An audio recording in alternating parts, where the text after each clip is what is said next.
is back at the Rock after 12 years away. When do you get gas? When do you get tires? When will Corey Heim come into pit? Here he comes down pit road, the 11 truck down pit road right now. Tyler Ankrum now to lead. White flag is out, coast to the finish. Checker flag is in the air. He gets it done.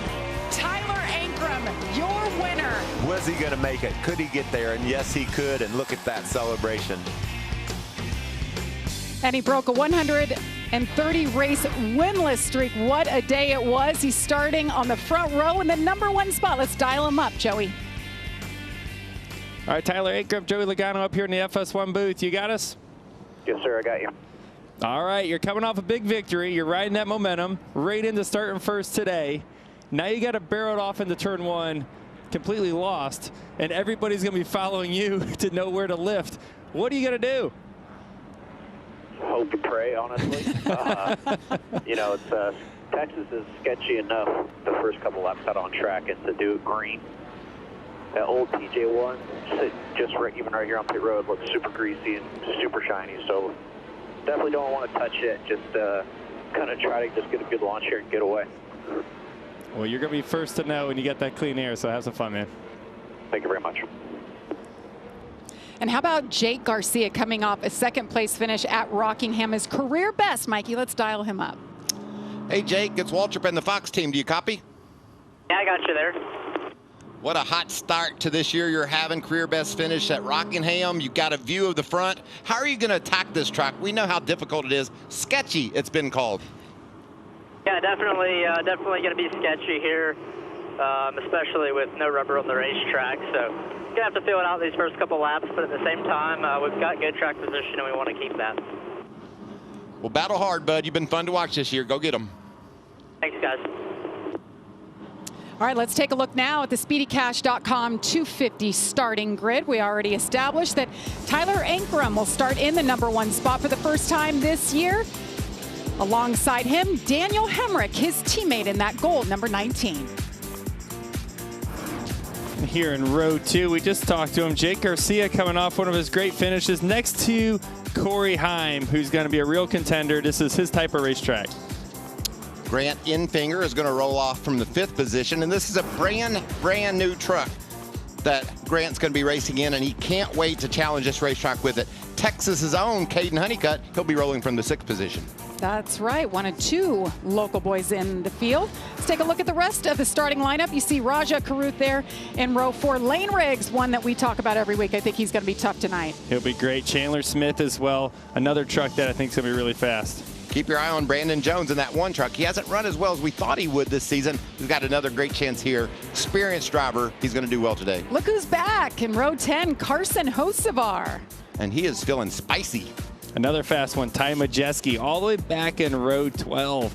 He's going to be ripping. Here you see Luke Finhouse. We know the speed he has. Talked to Ben Rhodes.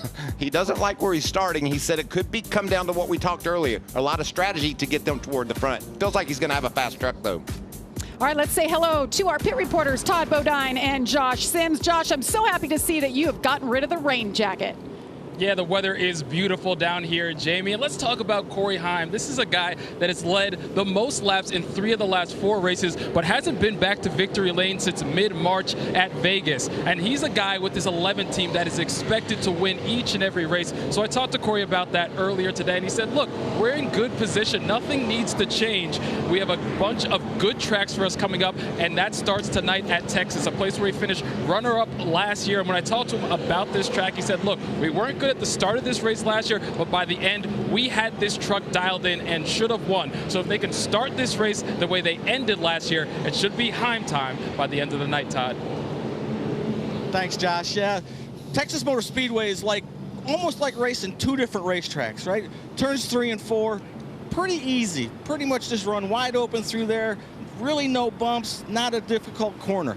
But you get down to turn 1 and 2, it's a different story. In 2017, they repaved Texas Motor Speedway, and when they did, they reconfigured turns 1 and 2. They basically added a lane to the bottom of the racetrack, and when they did, it totally changed the way the drivers have to drive the corner. It flattened out the entry, which makes the trucks really loose, and when it's loose, they have to drive a little straighter in, which makes it push in the middle. When it pushes in the middle, it kills your straightaway speed, takes straightaway speed out and the momentum out. So tonight, watch for turns 1 and 2 because it's going to be the one that separates the men from the boys. Jamie?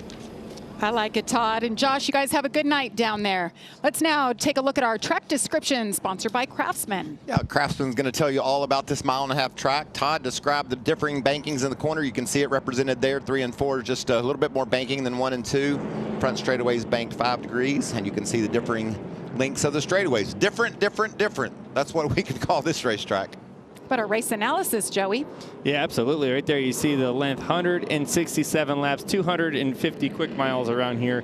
2 stages, both being 40 laps, and the final stage, 87 laps. You see the fuel window there. That's something we're going to be looking at a lot tonight. 50 to 55. They can do a little bit more in that competition caution. That's going to be the game-changing moment for some of these truckers that are looking to get track position. We have 3 onboard cameras for you tonight. The number 11, Corey Heim. He's our point leader, starting 4th. Nice view out the front windshield. We'll be watching that a lot tonight. And as a former driver, Joe, you still get to do it. But these onboard cameras, we're here with Jake Garcia, just looking out that view onto the back straightaway, seeing him operate that truck. It still does it for me. I just love those shots. Yeah, that roof camera, even this camera here, this is exactly what the driver sees, right? I mean, just to the left of you there, you're good. That's it. That's all they see. That's why they have good spotters. But I can't see that far to the right. So it's definitely an adventure in there. That's a speedycash.com onboard for Chandler Smith. That's my pick. I'm going to go ahead and say it right now. Chandler Smith's going to win this race. Wow. Confidence. Heard it here first. No practice to go off of to say that either. I just like his confidence. Saw his dad down in the garage area. He said, we're in a good place. We really feel like every truck we race and track we go to, we can win. Heard a lot about nerves and butterflies today. I mean, it has been a long day for these truckers already, and they have not been in their trucks until right now. So this is the moment we've been waiting for. As the Pace truck leads the field, Tyler Ankrum, Daniel Hemrick, Jake Garcia, Corey Heim, your top 4. Before long, we're going to be racing under the lights here at Texas Motor Speedway. Pace truck is off. Tyler Ankrum will lead him. Daniel Hemrick next to him. What a great start for him. Green flag is in the air. We're racing at Texas. That's what you want as the leader. You want to be able to clear so you can go anywhere you want. And you see him 3 wide. Grand Infinger on the bottom, big loose. Wow, he did a great job hanging on to that brand new truck. And losing 15+ spots here. He's going all the way back. Look at that momentum that he lost there. 4 wide still. Was that 5 wide? Yeah, did I count 5, Jamie? Carson Hocevar into the side of another truck there, getting into turn 3. Wow, that mistake really cost Grant. You talk about track position all the time. He just gave a bunch of it away. So far, we're off to a better start than a year ago. We were wrecking on lap 1, and so far, there's been bumping and banging, but we are clean. What a battle up front. Look at the onboard with Jake Garcia all over Tyler Ankrum. And we said 5 wide, and we didn't go caution. I'm pretty impressed by that move in turn 3. Pretty settled down, but it looks like Jake, again, really fast truck. He's all over Ankrum. And Joey, you know this, that's hard to do. Track a guy like that because you lose the air on your nose and it makes your truck want to not turn as well. Exactly, but you see it, Tyler Ankrum there, he missed the bottom a little bit. Kept, you know, when you keep your left front tire off the bottom, just like he did there again, he's giving that second place truck a little bit of air on that left front fender, and it's helping him stay close. You want to close that all the way off. Whoa, look at that big run by Gio. Did something happen to Hemrick? It looks like maybe he got loose down in 3 and 4. As you see Corey Heim diving to the bottom as well. Yeah, I'd say most likely something happened off of turn 2. That momentum, we've seen it already twice, right? We've seen it on the first lap. Now we've seen it on lap 3. If you have a little issue off of turn 2, you're going to have to pay the price for a long time to get that momentum back built up. See if we can figure out how that happened because he's still losing spots. Look how strong Carson's truck is. That was a big move to be able to hook the bottom like he did there. Nick Sanchez back in the truck series for 1 race in the 7. Let's go back to the start of the race. We mentioned Grant Enfinger and his issue. He tried to go 3 wide down on the bottom, or he did go 3 wide down on the bottom. He gets inside of Jake Garcia and the truck just got loose down there. Yeah, and that's like a product of, you know, I think Grant thinks I've been here a lot. I know what's most likely going to happen. A 3 wide bottom sounds like a good move. Carson Hocevar, Nick Sanchez, now teammates with a little contact there on lap number 1. And guys, Grant Enfinger fans, he started 5th. He lost all that momentum back in 24th. That is amazing. And that just tells you, Jamie, we talk about it all the time, how competitive this truck series is. There's so many trucks that can go out and definitely run in the top 5. And a lot of them can win the race. So he makes one mistake all the way outside the top 5 to 24. Jake Garcia is so loose right there. You can hear the tires squealing. He's off the pace. Something's Sorry, I mean, up. he cut you off. He just got really loose. He about wrecked that thing. I heard those tires squalling over his radio, and he's still loose. Look at him bobbing around. Lane Riggs gets around him. And when you have a big slide like that, your truck's already loose, and then you slide for that long, all you've done is heat up your rear tires even more. It's going to get even looser. Plus, you got to, kind of check your pants after that because you scared the crap out of yourself. So it's quite the moment for Jake in there right now. But he's right back at it. Did you see how fast and how free that thing looked through 1 and 2? He's able to drive back, get his momentum back. But, man, that had to be a moment for him and his pants. Stuart Friesen here, trying to work on Carson Hocevar. Hocevar got his first career win here just a couple of years ago. That's Nick Sanchez in the 07. Check that, the 07. Sanchez. As they race off turn 2, I really like the way some of these trucks are handling. They look like they've really got some front grip. Well, it's fun to watch. There's a lot of passing going on right now because these trucks, a lot of them aren't dialed in exactly the way they want them. Some of the fast trucks are in the back. They're trying to move their way forward. So you see a lot of urgency trying to get going. So it's a short race, 167 laps. It goes by faster than you think. Let's see if we can figure out what happened to our man, Jake Garcia. He had to about wreck that thing, right, Joey? Let's watch. And listen. Yes, we'll listen to this.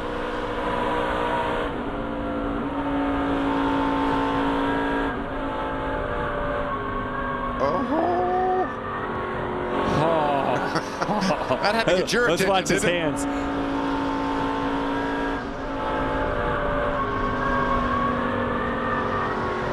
Oh, what a save. That was excellent. Turn 2 for Jake Garcia. I feel like that's the spot that we talked about a lot last year. We called it Calamity Corner in a couple instances. Well, it's the same corner. What I saw there, he tried to arc that corner a little bit more. And we heard Todd Bodine talk about this before the race started. It's very flat entries, no banking holding you. When you grab a little bit more arc, you're adding that lateral into the car before the banking's there, and you get loose. And that's what it sounds like when you get loose. Great racing all over the place, especially up front. But right now, Tyler Ankrum, he's led all the laps so far. 157 to go from Texas.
Welcome back to the SpeedyCash.com 250. Tyler Ankrum continues to lead Lane Riggs, and what a battle, guys, up in the top 4, 5, 6, 4 position. And one of those drivers, the 17 of Gio Ruggiero, one of the 10 drivers here for the first time. He had a little bit of a ride through the grass. This reminds me of that Dell Jr. moment, doesn't it? It absolutely does. You're getting really close to the back of these trucks. All you see is rear spoiler, and he was trying to see a little bit more to the left, and there was no more room to the left. You know, you said it in the opening when we were on board. The vision to the left, especially when you're behind another guy, is just not there. It's hard to see, and you're just going to follow him around. And speaking of following him around, here's Lane Riggs right on Tyler Ankrum. He's been hounding him the last few laps, trying to just wait for him to make a mistake. And yeah, we're only a couple laps away from that competition caution, so it's either get him now or figure out what to do on a restart. And I'm watching these lap times, and they're just not falling off that much. They're running still low 30-second bracket, so it'll be interesting when this caution comes out, who does what as far as pitting. And this third, if you talk about speedy cash, Jamie, this Aaron's truck, number 34, he's the speediest cat in town. And you liked what you saw earlier, Joey, with him looking around to that second groove. That's impressive. Yeah, and he's making it work. He's going to try to carry momentum down the back straightaway. He might have enough to get to the inside here. It looks like it's stalled out a little bit, but it's migrating up there, which is a good sign that the track's starting to get wider. He's doing it down here in 3 and 4 as well, and it's working. Look at it. Whoa. Tyler Ankrum so far, he's led every lap so far tonight, 18. He's now led more laps in 2025 than in any other season. But guys, it sounds like he might be having a radio issue. I lost you, Kevin. But it's his microphone here. You got an okay copy on me now, Tyler? Tyler, do you have me? I couldn't hear him, though. Can you hear him? Yeah, I don't want to say much more. We're all good. Copy. It's always aggravating. Oh! Oh, my goodness. What a moment for Lane Riggs. Trying to get around Tyler is reminiscent of what we just saw by Jake Garcia. Did these guys go for it or what? They are on it, and I'd say the majority of them are pretty free right now. They're probably going to want to tighten them up. And the caution is out for the first time. This is the competition caution. Of course, NASCAR throws that when there's been no on-track activity. Time for teams to bring the trucks in, take a look at them if they wish. If you want to. So I think there's a couple different strategies here, Michael. I think there's one that, you know, you can stay out and make it to the end of the stage and try to get some points. Or you come in, you get your tires here. And then there's two strategies. You can pit again in another 20 laps, or you can possibly run all the way to the second stage so you stay out at the stage. So big decisions for the crew chiefs. And this is interesting to me because the fastest lap of the race came on lap 17. That's when Tyler Ankrum ran his fastest lap of the race at 30:15. So when you have 17 laps and you run your fastest one, not a lot of tire wear. Yeah, you're probably, if your truck's handling good and you got track position, like I said, the only reason why you're going to pit here is I think you're going to try to cycle yourself to win the second stage, which also puts you in the lead to start the third stage. That could be a decent play. There's playbooks down there, Jamie, and they're looking through them all right now, trying to make the decision based on lap times, based on what their drivers are saying. And what do you think Lane Riggs was saying right here? A lot of words that are going to need something else. Probably words we can't say on TV. The lucky dog went for a ride there from Aaron's. Aaron's lucky dog was saying, "Hold on, baby, we almost to that competition caution." Pit road is open. These guys will be making a decision. A reminder, this stage is 40 laps. Second stage is 40 laps as well. Any takers? None so far. Wow. Oh, yep. There we go. Out. Is that Chandler? Chandler Smith, right? Looks like Chandler Smith, the first one down pit lane. And the whole back half of the field really came down pit road here. I think that's just a result of those lap times and people seeing how strong they were. Now that we know the tires aren't giving up speed, but are they giving up wear? Are they wearing more than they want? We'll be able to find that out after these stops. Grant Enfinger was coming to pit road. We know he had a rough start to the race. I expect everyone will get 4 tires here since they know they're giving up the track position anyway. Well, that, and I think, like I said, I think they're going to plan on running this all the way to the second stage. So possibly these trucks may end up being the leaders after the end of the first stage. They have plenty of tires. They got that extra set since they didn't run practice and qualifying earlier, so 6 sets sitting for tonight. All right, first pit stops are complete. We'll be back from Texas Motor Speedway. Oh, she's so cute.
With just 2 races left before the Indy 500, the IndyCar Series hits Barber for the Children's of Alabama Indy Grand Prix. The fastest racing on earth continues live from Birmingham.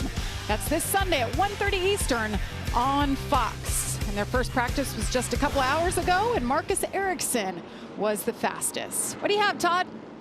Yeah, Jamie, the 98 of Ty Majeski, he's the biggest mover of the race so far, up 16 spots under that green flag run, did not pit. He has a problem that no driver wants to have. He's loose in and tight in the middle. Josh? For Lane Riggs, we saw that truck has a ton of speed, but his biggest complaint, he got loose when behind the 18, so patience is the name of the game for him right now, because we saw how close he was to wrecking when he got close to that 18 truck, guys. He's been close to him all race, Josh, so I know if he could ever get to the front, I mean, I think this truck here is magic. I was laughing at Ty Majeski's sign it. Welcome to stock car racing. Loose in, tight in the center.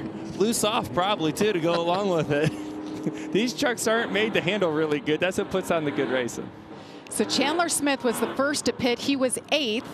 He now will restart 16th on those fresh tires. These restarts make me so nervous because they're going to dive bomb 3 wide. We know it. Let's see what goes down.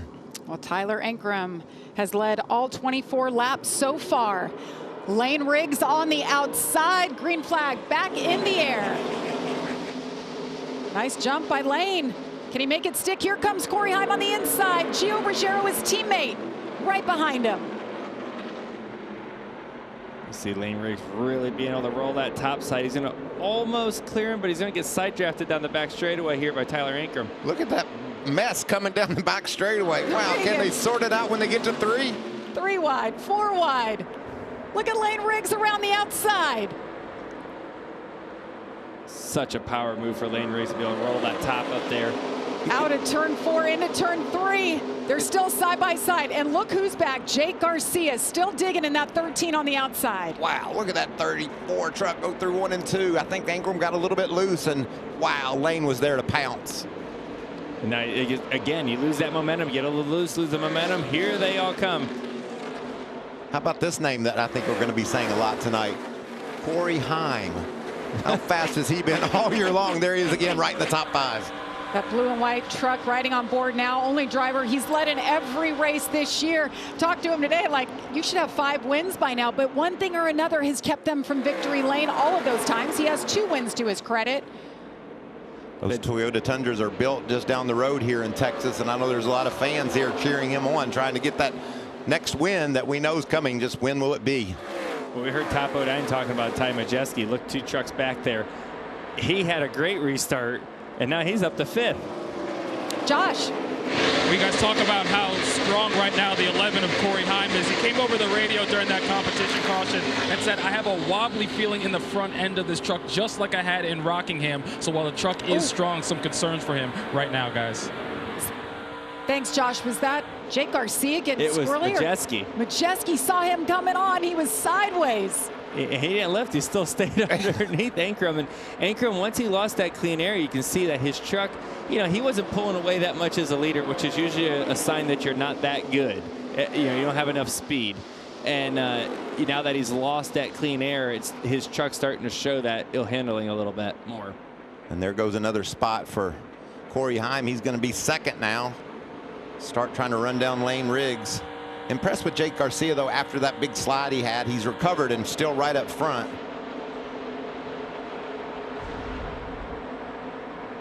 More action back in the pack. You can see these guys trying to sort it out. See Connor Mozak in the 81 right there. Holy. I mean, we've seen some amazing saves, haven't we? Oh, they're wrecking. Well, darn, I spoke. Gio Ruggiero going around. Stuart Friesen involved. Gio Ruggiero, the 45. Caden Honeycutt. Wow, he is destroyed. We saw so many near misses, Joey. I was just saying that when finally it all went to pieces. That was a hard hit. Make sure you're okay first. Yeah, everyone's okay, man. It's been so much fun to watch this race up to this moment because everyone was making, you know, just big saves. It's like everyone's in these sketchy situations, but they were doing such a good job at saving them. And that one doesn't even have a right front anything. That's Brandon Jones. A lot of hard hits right there, head on. We'll step aside.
Welcome back to NASCAR Craftsman Truck Series racing from Texas, where we're under caution for the second time tonight.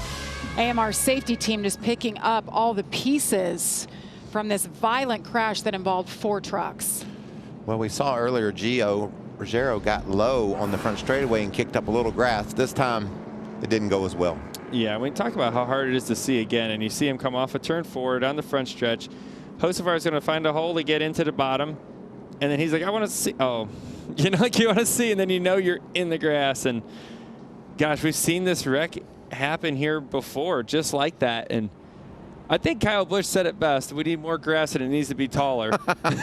And he was That's sarcasm, by the way. He was being a little sarcastic. But Yes. Did you see that great slide and save by Stuart Friesen? He was able to barely get through and miss that crash. We talked to Stuart earlier about how things have not gone well lately. Sometimes a moment, oh, that's so violent the way that thing hits.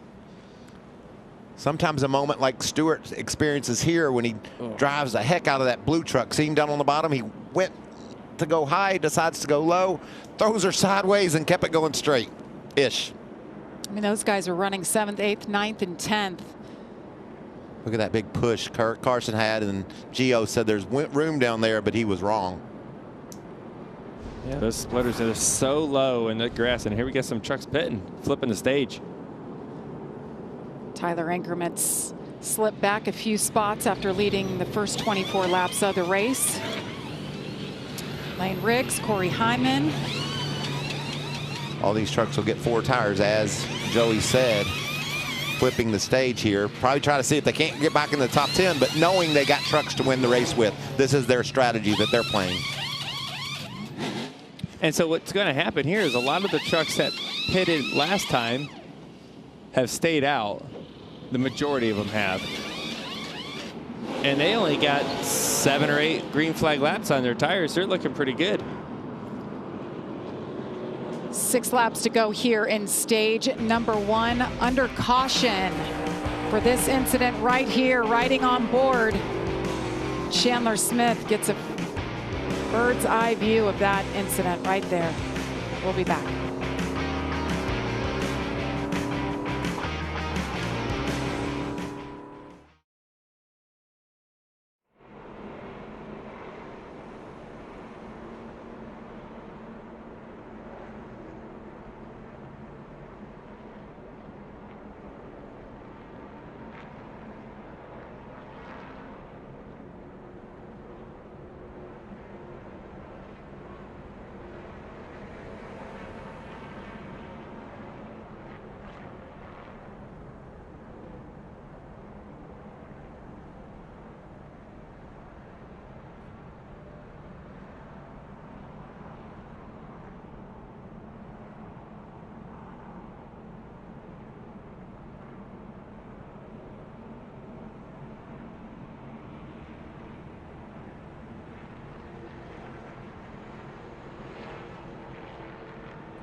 Welcome back to the SpeedyCash.com 250. Beautiful sunset here at Texas Motor Speedway. Todd. Yeah, we know Stuart Friesen is one of the top dirt modified drivers in the Northeast, and to miss that wreck right there, he called on all his dirt track racing skills. This was an incredible save. I think he was down there looking for the cushion or something. I don't know what he's doing, but to miss this, he had to turn hard left right there. The truck gets sideways. What an incredible job of saving that truck. And he came down pit road, flipping the stage like you were talking about, but guess what? He got a speeding penalty on pit road. Ugh. Josh? Well, an update on the 13 of Jake Garcia coming off that second place finish at Rockingham. He came over the radio, said, yeah, this truck is really, really good, but I don't get it. I get close to the bumper, and then they start to pull away. So a lack of speed that the 13 wants, but he has a strong truck. If they can get a little more speed, he might have something he can win with, guys. Jake Garcia will restart 12th. Jamie, this is going to be a mess. We got trucks all over the place. We talked about the strategy, how it was going to differ. Matt Crafton's going to bring them to the green. The veteran leading the field here. And we're going to have a 3-lap shootout. Yeah. Stage win on the line. Here they go. Matt Crafton on the outside. Grant Enfinger on the inside. Grant's going to get a good push here. He's going to get cleared. Matt Mills in behind him. Grant is gone. Look at that. Look at Corey Heim, 3 wide. Grant Enfinger making up for that issue earlier. Still 3 wide into turn 3. Squeezing in there. Grant Enfinger, he leads him. Matt Crafton's 1 lap to go here in stage number 1. Crafton's hanging tough on the outside, gets passed there by Mills. Here comes Hemrick. We saw him with a big slide early. He's rebounded. All these trucks, these are trucks that pitted on lap 20. So they got a couple laps more on their tires than maybe the 11 of Corey Heim as you see him to the outside of Tanner Gray. All the comers and goers already in this race, stage number 1. Last lap of the stage, you see it there, Grant Enfinger. Matt Mills, Matt Crafton in 3rd, Daniel Hemrick there. There you see Tanner Gray in that 15 truck. He's joined this battle. Good run for that team. He had a big slide in the middle of 1 and 2. I saw that. Now they're 3 wide into turn 3. Ty Majeski there on the bottom in the 98. Green and white checker getting ready to come out for stage number 1. And it goes to Grant Enfinger. After getting loose on lap 1, losing all his momentum. Little strategy. First stage win in 2025 for Mr. Enfinger. I think he likes that new truck now. What do you think? They got it dialed now. He's got that brand new truck ready to rock. See if he can keep it there and bring it home tonight. Stay with us.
tomorrow night, it's showtime on Baseball Night in America. Shohei Ohtani leads the Dodgers against the Braves.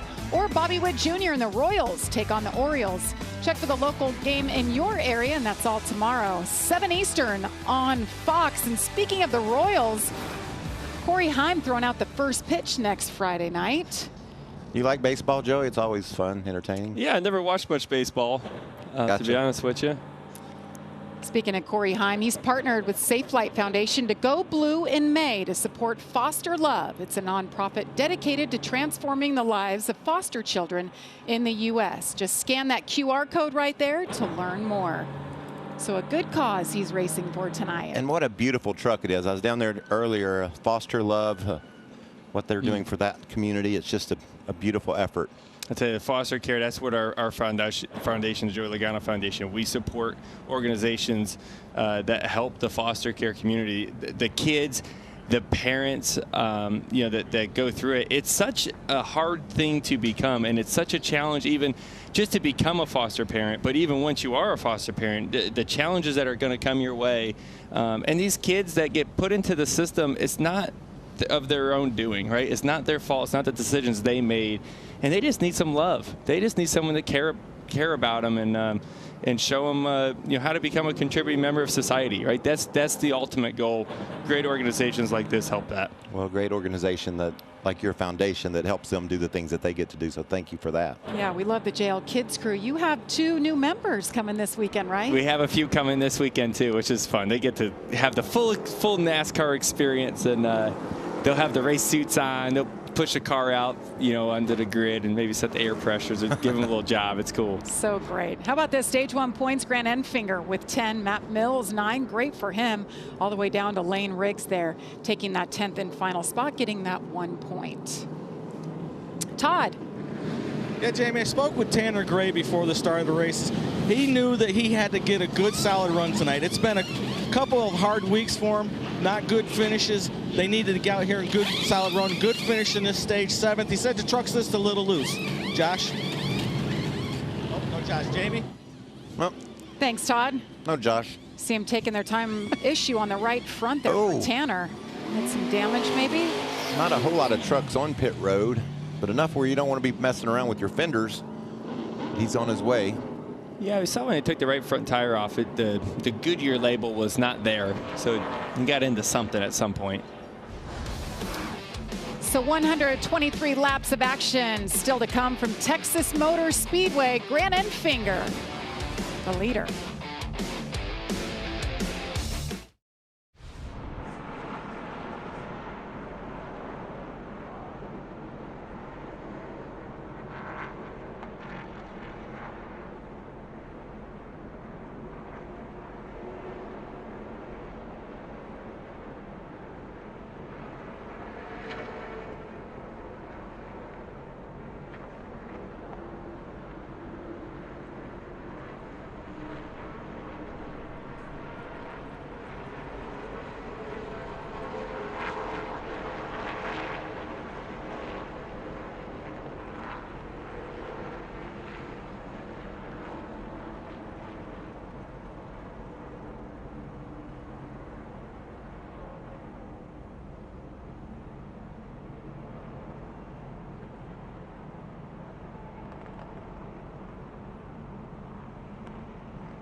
Things are just different in Texas. The cowboy hats, the saddles, the boots. You guys get some cool stuff for winning here, by the way. The 6-shooters, Texas trucks. It just makes sense.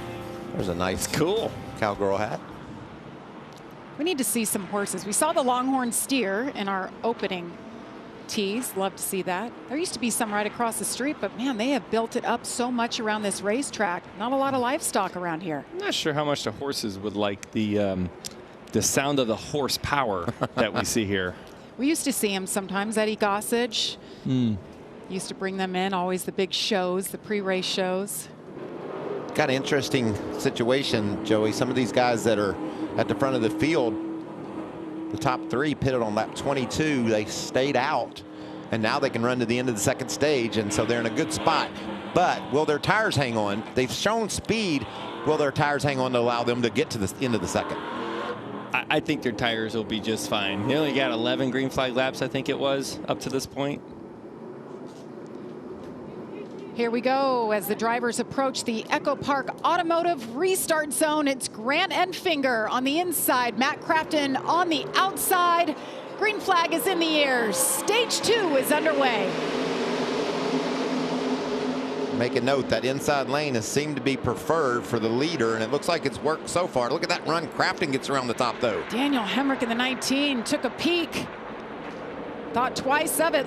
Look at Corey Heim. He's still trying to lead for the first time tonight. He's 3rd on the outside. There's a lot of big blocks made down the back straightaway when trying to maintain their position.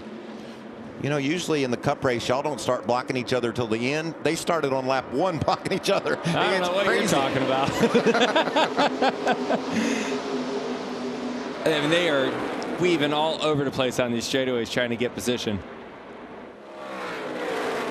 Matt Crafton in that yellow truck. This is his 575th career start in the Truck Series, and he's right up there, battle. That's what keeps you coming back. When you say, I can still do this, and Matt is getting it done. Look at that, 44 races here at Texas alone.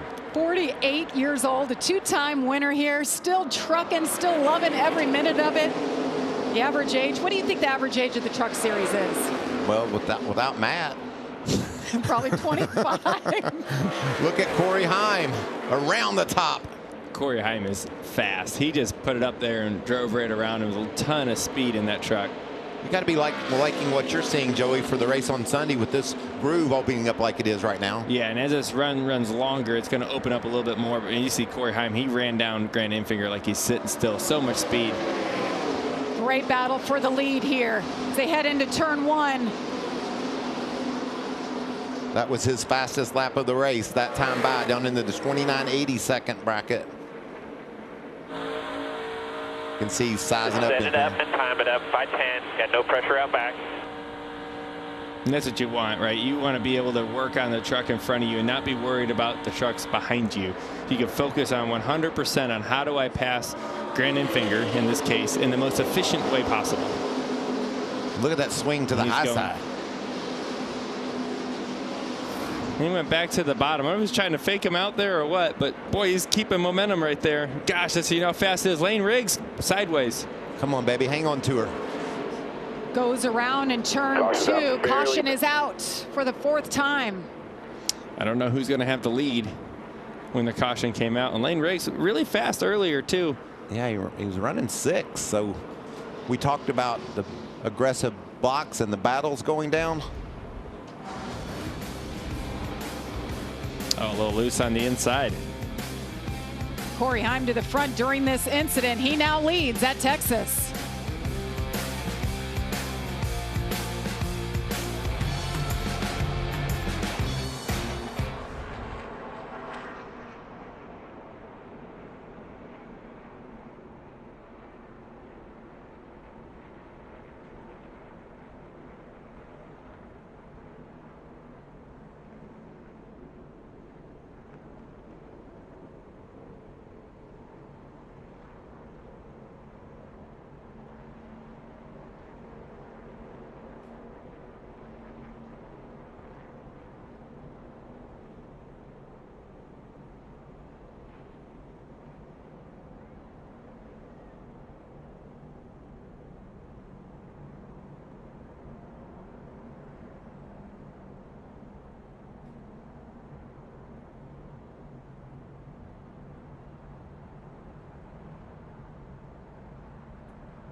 And welcome back to Texas Motor Speedway, where we are under caution after Lane Riggs went around. So gentlemen, Michael, Joey, let's take a look as he comes down pit road, see what happened here. Yeah, what you're going to see is, Lane's going to drive her down into turn 1 here, and he's going to be in a bad aero spot. When there's a truck directly, side by side with you, like they have no side force, he wasn't able to peel it all the way down to the bottom to try to give himself a little bit more room, and then got loose. Yeah, it looked like the 98 of Majeski gave him room down on the bottom. He wasn't pinching him down. It didn't appear. You could see Lane had more room to the left. He could have got lower. But like you said, we talked about it earlier, it's loose getting into turn 1. He just couldn't pinch it down. Yeah, he was already loose. I don't think he can even turn the wheel to get there. And then you get closer to that truck on the outside, and it just makes it worse. And, a pretty good-sized hit to Ty Majeski's door. We've seen him pit there afterwards. So both of them losing track position here. That's a pretty big hit. You can see it to Ty Majeski's truck on the left rear. Let's listen to Lane Riggs' radio. I went in on the bottom. I even checked up early, knowing he's going to be on my door, and the mother pinched me as hard as he could. Well, it seems like maybe Lane Riggs disagrees with my analysis of the situation. What did you see, Mr. Logano, Cup champion? Looked like racing to me. No, it's hard to say. I mean, it's in a bad aero spot. I didn't see Ty pinch him that hard, but there's a hard just enough looked like that, racing. That Ty Majeski had to bring it down pit road, and they assessed the damage. But both of them are very fortunate. I mean, they could still get back in contention in this race. They have minor damage, and they're back on the track. Right. Let's just go with that. That sounds good. So here we are. Corey Heim, I mentioned, took the lead right when that incident happened and the caution came out. So Grant Enfinger will start alongside him now. Matt Crafton's still up there. Daniel Hemrick. Got Chandler Smith. Stuart Friesen up to 6th after that speeding penalty earlier. Yeah, right back in the game. Corey Heim did indeed pick the bottom, so that trend continues. You think about fast trucks too. That was 2 of the fastest trucks that we've seen on the racetrack that got into each other. So Corey Heim saw that and was like, oh, that's not so bad. Because we've seen how fast he was, and I don't think there's many that can hang with him. But it looked like the 34 could have at the end of the first stage. Now he's going to have to really come through the whole field. So 56 laps in, we've had 5 different leaders. You guys have been talking about how fast that 11 truck is tonight. Let's see what he's got. Green flag back in the air. Huge push by Matt Crafton on the inside. Look at Nick Sanchez in that 07 riding the rim. Oh, there's going to be contact. 77 tries to save it. That's Andres Perez, and he can't. Into the outside wall. The caution we're gonna have left rear damage, guys. is out once again. He was 10th at the time of that impact. That's what Next to pit box here. These you got damage, but you got all 4 tires are still up that I can see. These restarts, they're just going to get more and more chaotic, and that was a great example of it. Guys just knowing it's time to push and over pushing. Well, Andres Perez is one of those rookies in the field, had never been here, never saw this place before. No practice today, just kind of learning each stage of the race. It got away from him right here, and that puts us under caution.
It's a beautiful evening here at Texas Motor Speedway for the NASCAR Craftsman Truck Series. The sun has set, the lights are on. I think things are going to heat up a little bit here, gentlemen. Hotter than this? I know, it's been a spicy one so far, and we're the latest caution for this incident with Andres Perez. Yeah, you can see the three wide ahead of him. He tries to squeeze in the hole there and just loses the front end, Joey, and gets into the side of the 07 truck, and away she goes.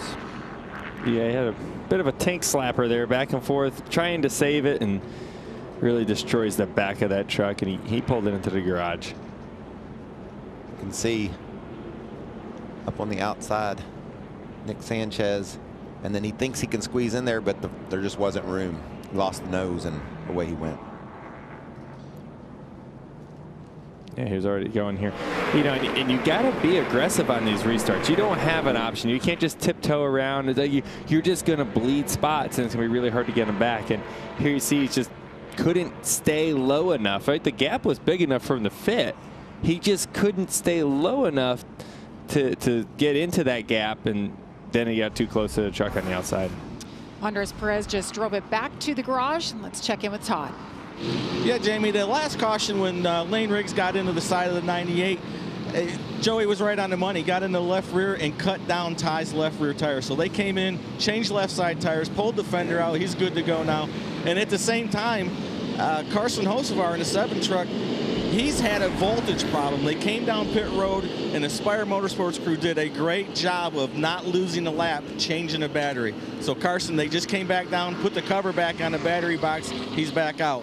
Josh? Well, for the 38 or 34, that is, of Lane Riggs, he said that truck is just way too loose, especially when he's underneath another truck. That was the big reason for the spin we saw here in stage number 2. So the next time they come in and pit, he said we need to tighten this thing up. Also reported a slight vibration, manageable, but something to keep an eye on for the 34. Something to think about for Carson Hocevar, changing the battery there. We're not even halfway. Most likely has an alternator issue, and they already changed one battery. Is that enough to make it all the way to the end? Can he shut enough fans off and those type of things to make it, or are they going to have to change the battery again before the end of the race? So Carson Hocevar will restart 28th. Lane Riggs will restart 21st. But back up front, it's Corey Heim and Grant Enfinger. And here we go as the drivers approach the Echo Park Automotive restart zone. Great jump by the 11. Corey Heim, he's got Daniel Hemrick right behind him with a big push. They're all pushing, Jamie. Wow. I don't know how they do it. Oh, no. Oh, jeez, I thought they were going around right there again. Almost a copy and paste of what we had just seen. Look at this mess. I mean, it's hard to call what's going on here. It's 3-4 wide, all the way down this back straightaway, all the way through the field. Frankie Muniz mixing it up there in that 33 truck, racing with Tanner Gray. Solid truck. And you talked about Dawson Sutton. You can see he's right there in this battle for the lead in that blue and white truck there, 26. Rackley War truck, great to see him, the rookie. What about Ben Rhodes? Started way out back. He's charging into position. This is a fun race. Yeah, Ben did a good job. He showed his nose down into turn 1 and got Stuart Friesen to drive in hard and make a mistake, open the door up to try to get underneath him. This is as strong as I've seen Frankie run. He's mixing it up with some really good trucks here. Whoa, what happened? Oh, they're wrecking here in the front choice. A 34 again. Goes around Lane Riggs. Got that grass again. That's it for him. Gosh, kept it off the wall. Just had that slight damage after the first spin. Now the second one looks like it is going to end his night. The Aaron's lucky dog isn't feeling too lucky right now. 17 laps to go in stage number 2, and we are under caution once again for Lane Riggs, going around and ending his night.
Tomorrow, the NASCAR Cup Series gets things started at 11 a.m. Eastern on Prime, followed by the Xfinity Series race at 2 p.m. Eastern on the CW.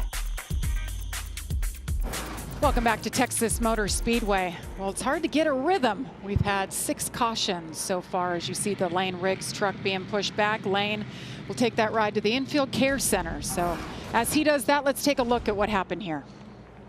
Exits turn forward, has a run on Luke Fenhouse, and there was a hole there. And it closed up. Luke closed the door there and put Lane Riggs in a real bind. And watch this damage. Bam. Yeah, it's grass, man. It's the second incident we've seen with the grass here. Some of it, look how wet it is, right? It rained here like crazy earlier. I think the grass is heavy, it's soft, it's digging in, and it's just ripping the nose off. Look how fast they're going, too. You know, you sometimes lose sight of that are running 175, 80 miles an hour, and then something goes wrong. It just, watch this damage. Impact. Bam. And as crazy as it is, you'd rather slide through the grass sideways. Going forward, just digging these splitters in, and he would have been fine, right? Like, I mean, there's no damage up to that point. That's the longest ride when you're not hurt, but you're frustrated and you're mad. It looks like one of my golf divots, Jamie. A lot of infield damage, no doubt. Hey, Todd. Yeah, thanks, Jamie. You know, as an old racer, you look at things a little differently, and right there you'd say, well, you know, maybe Lane shouldn't have put his nose in there, but at the same time, he had a run. He had a hole at the time. And I'm not so sure that this maybe wasn't a little lack of communication between Luke Fenhouse and his spotter. You know, Luke doesn't race every week, and he's pretty new to this mile-and-a-half racing. And I don't know if he just didn't get told or didn't get told in time that Lane was underneath him. But to me, it just looked like a racing accident like that. What do you guys think? Yeah, I agree with you, Todd. I mean, it's hard as a race car driver if you see a gap like that to not take it, to not take that opportunity to make a pass with the momentum that he had. And you expect your competitor to be aware of what's going on around him at all times. And yeah, it's part of learning how to be a great race car driver. You're going to go through moments like that. You're going to learn from them, and you move on. And that's what the Truck Series, the Xfinity Series, is for: is to go through these type of things.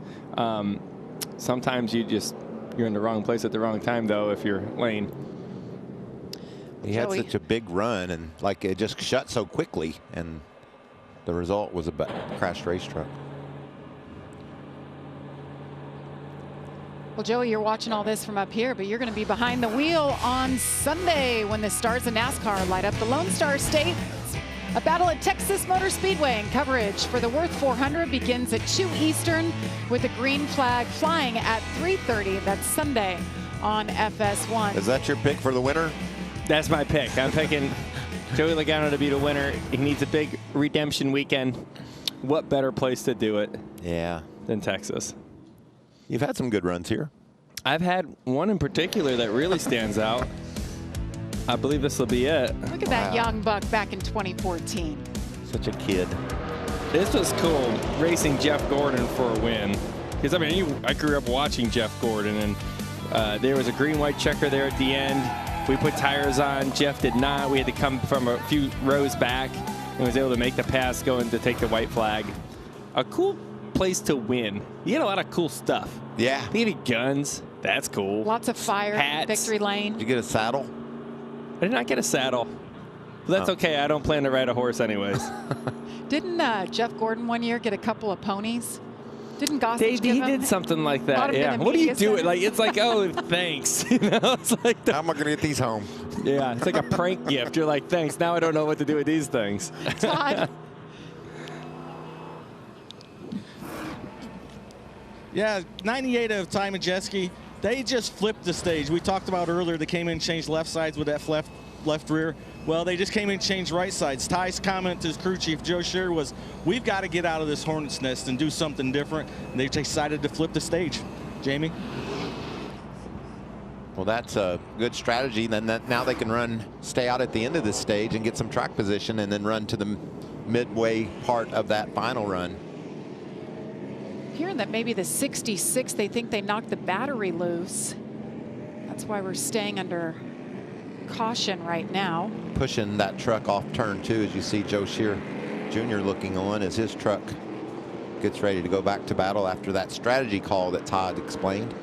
There's the 66. Yeah, I like that strategy call. Right, I mean, you're gonna have a few laps on your tires. You're gonna have to pit before everybody, so you're gonna be a little bit of pit, like a fuel issue, right? Because you're gonna be 12 laps or so shorter than the other trucks that are gonna pit at the end of the stage. But you're gonna cycle to the lead, and what better way to get there quickly than the way they're doing it? And we've seen plenty amount of caution here this evening, and that probably is not going to change as we race toward the checkered. Yes, we have 6 cautions for 30 laps. We have 5 truckers out of the race. We've got Briggs, Perez, Jones, Ruggiero, Honeycutt are all out. Tony Breidinger, the only truck a lap down. We've had 5 different leaders. Tyler Ankrum leading the most at 24. And right now, Corey Heim continues to lead alongside Grant Enfinger. It's really interesting to me, some of these trucks that have overcome problems like that problem that Stuart Friesen had, not only sliding through turn 1 and 2 and almost wrecking, but then getting a speeding penalty as well. But yet he gets his way back up into the top 10. We saw troubles for Hemrick early. There he is right up front. Grant Enfinger with a big slide at the start of the race. These guys have all resurfaced at the top, and I think the reason why is varying strategies, different playbooks that these crew chiefs are using. Daniel Hemrick, how about that good-looking Napa truck? 100 years. And they've been such a great friend of NASCAR for so many years. That truck is really good-looking. And this, I said earlier, he's my pick. He's still hanging in there, Chandler Smith. Survival might be the name of the game tonight. Talked about this next guy, veteran of this series, and he's up there in the hunt tonight. He's done a good job, right? They by strategy was able to get themselves up onto the front row. He's done a good job at maintaining track position, and there you see Stuart Friesen. He had to slide for life earlier, missing a crash, and he finds himself up in the top 6. And a speeding penalty. He's overcome all of that to be here. And Jake Garcia started up front. And you know who started out back? Ben Rhodes, and there he is up front, right alongside the guy that started up front. And he's our biggest mover, up 20 positions. Pretty decent truck still. Here's Dawson Sutton, strong run for that 26 truck. See Rackley on the hood of that beautiful Chevrolet. Last race at Rockingham, the big winner Tyler Ankrum was able to hang on, save the most fuel, and find victory lane after 130 races. Joey, that's a long winless streak. It's got to feel so amazing to go back to victory lane and prove to yourself that you can still do it. Absolutely. Hopefully he's able to park that truck in time so they can go green. It looks like they feel like they're going to be able to do that. There was one last piece of debris, but they've got it now. Here we go. It'll be 96 laps to go from Texas. Green flag is in the air. Nose to nose into turn 1. They fan out behind him. Oh, hold your breath. It's going to be wild for a lap or 2 if we make it. Look at Grant around the top. Chandler Smith moves into second. Gets around Corey Heim. Not yet. Not quite yet. They're going to race side by side off of turn 4. Just hold your breath. And they're not going to really get a push. A push is coming from both of them at the same time to try to shove them ahead. And this is where we've seen so many trucks get loose. Right down in the turn when we see Daniel Hemrick couldn't turn the wheel, too loose. Slid up the racetrack a little bit. Didn't lose too much, though. Look at Corey Heim rebounding. Didn't get a great start there, but that 11 truck has been fast since Daytona. And Grant Enfinger's loving this. He's saying he knows how fast Corey Heim is. Chandler Smith's doing a good job holding him up, right? Trying to maintain and keep in that second position. I don't know if he's going to be able to. Yeah, there he's going to clear him here. Corey Heim's going to be on the hunt now. I'm so impressed with Stuart Friesen and what he's been able to do tonight after the heartbreak a couple of weeks ago. Needed a run like this. Now here he is running 4th. You said it exactly right, Jamie. This is needed, and this has got to feel good as you see Daniel Hemrick challenging on the bottom. And so Stuart Friesen was in a tough spot there. He either goes to the bottom and follows very closely behind Chandler Smith in dirty air, probably not going to get a run big enough to do anything. and then Daniel Hemrick saw that gap and said, yep, I'm going to the bottom, taking the clean air and going to take the position. Ben Good Rhodes move. is now trying to size up Friesen. Really strong run for Ben tonight. See Jake Garcia trailing behind him. Meanwhile, Corey Heim is closing that gap on the leader. Jeez, in like a lap. It did not take long at all. Just 5 laps remaining in stage number 2. Look at that truck. Yeah, the fact that he's a big lazy arc, he can just pull it down right underneath Grant Enfinger with ease. Grant's going to file in behind him and try to keep that second position. And new leader, Corey Heim. Grant didn't have an option to race him there. He went by him so fast, he was like, oh, okay, I guess I'm back to second. If they don't get from the bottom in 1 and 2 here, he's 1 off, half off. Right with. He's getting ready to be 10 off, it looks like. Yeah. Look at that. He can tell his spotter, don't worry about it. I got it. I got other problems in the form of Chandler Smith. Speedy Cash to the bottom. Chandler Smith takes over the second spot. See if Grant can hang on and get a good stage finish here. As you see Raja battling with Carson. We know he's got battery issues. These trucks racing for the 10th position. Carson must have had some big moves on restarts or something, because the other changing the batteries all the way in the back, and now he's up to 12.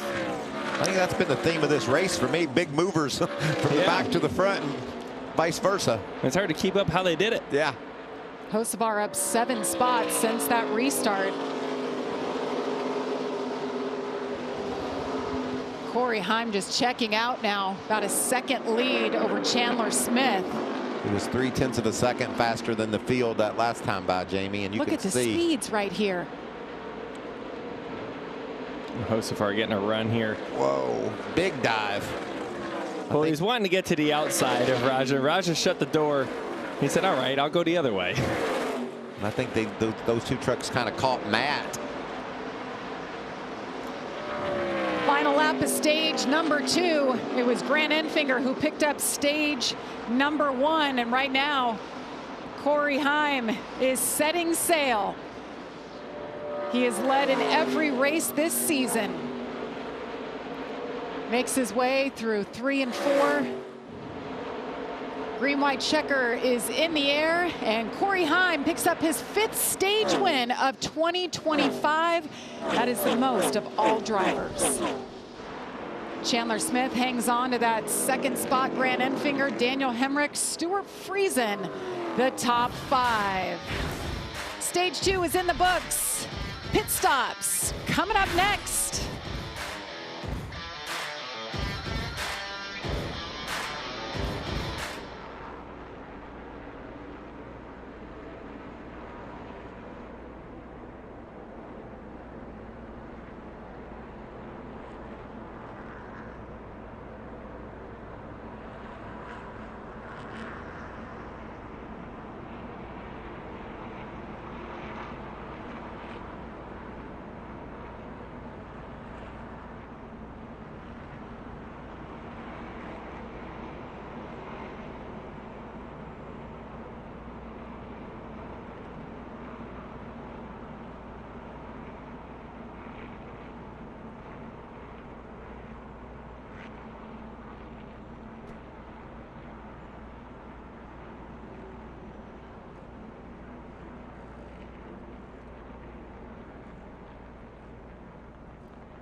been a rough night for many of our championship contenders tonight. Under caution now for the 7th time. This for the stage end, stage 2. Corey Heim picked up that win. See stage points earned tonight. Grant Enfinger with the most at 18. Corey Heim 16.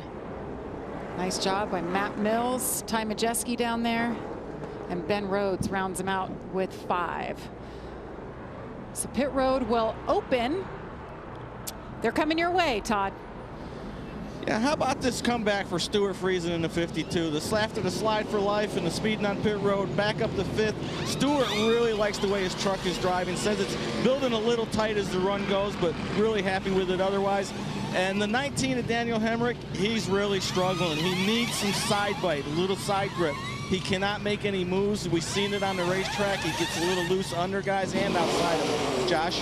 The 11 of Corey Heim debated freeing that truck up, ultimately decided to stand pat, just 4 tires of fuel. For the 38 of Chandler Smith, said he's having trouble wrapping that white line, said I need more turn in this truck to get it where I need it to be, guys.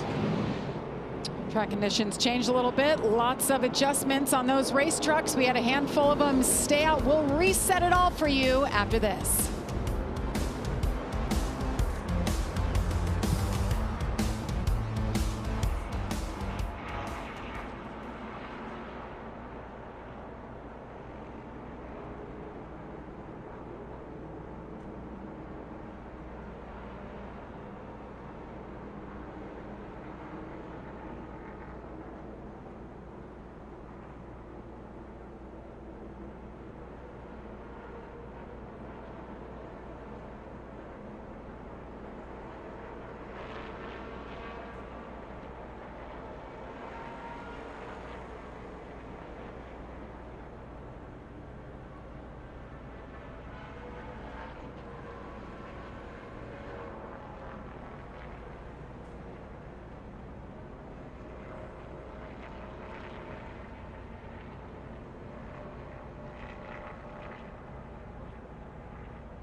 Welcome back to Texas Motor Speedway for the NASCAR Craftsman Truck Series. Jamie Little, Joey Logano, Michael Waltrip with you, Todd Bodine, and Josh Sims on pit road. Now it's time for our SpeedyCash.com Victory Lane picks, and we don't usually get to pick them, but I'm going first, so I'm going with the low-hanging fruit, saying Corey Heim gets it done. Solid pick. Pretty easy pick. I'm going to go with Ty Majeski. I think he's done a good job recovering. I like their strategy. I think they fixed up their truck pretty good. He's got clean air now. He is the leader. I'm feeling pretty good about it. I cannot believe y'all have left me the SpeedyCash.com truck. Chandler Smith, he's been solid all night long. He finished second in that stage. Chandler Smith goes to victory lane. How about that? I like that you have not wavered on him since the start of this race. You're sticking with him. That is our victory lane picks. So this is the deal. 5 trucks stayed out. Corey Heim, my pick, will restart 6th. But you're looking pretty smart right now, Joey. Well, I do at the moment. But he also has less fuel than everybody. So if it goes green, he's going to have to pit before everybody else has to. Maybe that doesn't really play. Maybe they're looking to split it down the middle, and he's going to be okay if everyone splits it down the middle and stays green here. But there's a lot of what ifs if it stays green. I know. If it stays green? And she said I looked smart a minute ago. Now I don't. It's going to be a lot of action between now and the checkered flag for sure. Chances are there are more cautions to come. Todd? Yeah, Jamie, you know, when you have a bad pit stop or something goes wrong, you got to take advantage of it, right? Make a positive out of a negative. Well, we saw what happened with the 19 in their pit stop. Well, they decided, well, we're going to be in the back. Let's come down and adjust the truck. We don't have a truck that we can win the race. So they came back down pit road, adjusted, put some packer in the right front, which will tighten the truck up, hopefully give Daniel that little bit of comfort that he needs. He said he's just not comfortable right now to make aggressive moves and make passes. So maybe that little negative will turn into their positive. Saw the rear changer come to the rescue. He got the lugs tight there, but he loses. Daniel Hemrick goes back 16 spots after that stop. Daniel celebrating Napa's 100th year anniversary there on that truck. Chase Elliott will be doing the same thing on Sunday when we go cup racing. Brad Sweet, the dirt car, they're racing over here. Actually, they were racing there last night. Quite a few of the cup stars were over there. Joey, you ever want to jump in a dirt car? The bigger ones, yes. Not quite the sprint cars. I'm a pretty tall guy. Michael, you're kind of the same way. And yeah, no desire to do that. They had a good time last night. Pace truck is off now. Be 80 laps to go at the line. Ty Majeski leads Carson Hocevar, and what a restart for him. Connor Mozak, Tanner Gray, Stephen Parsons, the top 5 that stayed out. Stephen Parsons in that truck. Red truck in the center got squeezed to the middle, stayed out, and used strategy to get some track position. Looks like he's got a pretty good truck, but just got a bad break on that start. 3 wide. We have seen this all night long. Trucks racing all over the place. Couple of different strategies. You can see Grant Infinger there underneath Corey Heim. You see 3 wide here down the front straightaway. Oh boy, Sanchez is thinking about it. Oh, that wasn't a good thought. I'm glad he went back on his thought. Bailey Curry in the 44. We haven't talked about him tonight. He's got a solid run going. What a massive pack of trucks we got all over this track, just battling. And Garcia was the one that paid the price. He got a little bit too high and got into the loose stuff, right? There's a lot of dust and just nothing good. And you get up there and you get stuck. He can't get out of it because there's no grip. And all the way back to 22nd. We saw him right up front on this restart. Gunning that truck off the corner. That's Frankie Muniz. He's pulling up on. Frankie's been real competitive tonight. I pointed that out earlier. Running that high line there. Ty Majeski continues to lead. Remember, Carson Hocevar in the 7 truck there. He had the battery issue earlier, so something that team's certainly keeping an eye on as he takes a peek around the outside, wants to get to the front. Can he do it? I was really curious about this, Joey, when he used the strategy to get up front. Didn't know what kind of truck he has, but you can see it's obviously very fast. Yeah, and you see Carson just throwing these haymaker blocks down the back straightaway there and kind of asking for it, but he's surviving. Connor Mozak right there too, side by side with Corey Heim, who's coming through. He's picked up a couple spots since the restart. To 30 goes. Yeah, I mean, it's amazing to watch Corey Heim go through the field here. He's just so much faster than everybody. Look at it. Just you and him get a good drag on him. 5 off behind. Drag him all the way down here. 6 off behind you. Still full. There he goes, just like that. And I think he's going to make quick work here of Majeski as well. And Jamie, your pick is looking pretty good at the moment. Yeah, it's really nice getting to go first, isn't it? Yeah. It felt nice. Thank you, boys. Look at the speeds in the pylon. I mean, they're cooking around here. Look at this. Corey Heim. See the leader speed 176 miles an hour on this 1.5 mile quad oval. Joey, you've been in this position before where you just have a car or a race truck that's just dominant. What's that feel like? How do you manage it? Because they haven't been able to win as many races as we thought they should. I mean, it feels awesome when you have something that's that much faster than everybody. It's a lot of fun. As he's going to get almost get to the outside there. Did he bottom out there? You see some, maybe some I know they smoke out lifted the it, and here comes Hocevar. He's not giving up. Hocevar will be in for a handful of races here in the Truck Series. I believe he's running next weekend as well. What a great three-truck battle for the lead. Majeski continues to lead. And Majeski's doing all he can to just maintain and keep clean air for as long as he can. Make sure you get your switches where you need. What do they mean when they're saying that, Joey? Oh, a lot of times after a restart, you may have some different fans you may want to throw on. A lot of people maybe you don't start with them on. It's hard to say how they have things set up. Every team does things a little bit differently, but it's kind of funny you're talking about your fans and you're like in the most intense battle of the day trying to keep the fastest truck behind you. Like, I ain't worried about fans right now. But there he goes right there. Corey Heim able to carry the run. Slid up really high off. And he does it. Made it happen. Corey Heim gets around Ty Majeski, but Carson Hocevar still there in third. And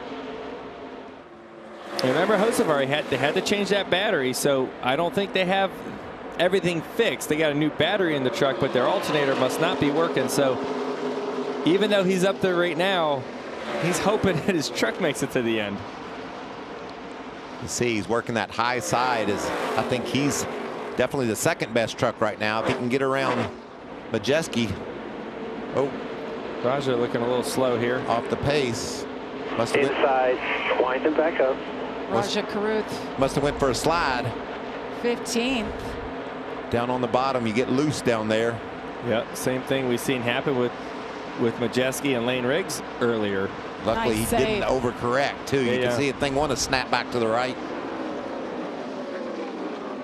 And again, like you see how slow he was off of the corner after that. And there goes Hocevar around Ty Majeski for second. Hocevar saying, not so quick, y'all. I want to go get this 11. Fun to see Hocevar back in the Truck Series. It's been a little bit for him. Won a few races in his time spent in the series. Jumped up to the Cup Series. And Carson's one of those guys that's just got speed. He's just fast. He can jump in things and he goes really, really quick. He's aggressive. He's ultra aggressive. Sometimes that bites him. Sometimes it works for him. But if you get just raw speed, there's not many faster.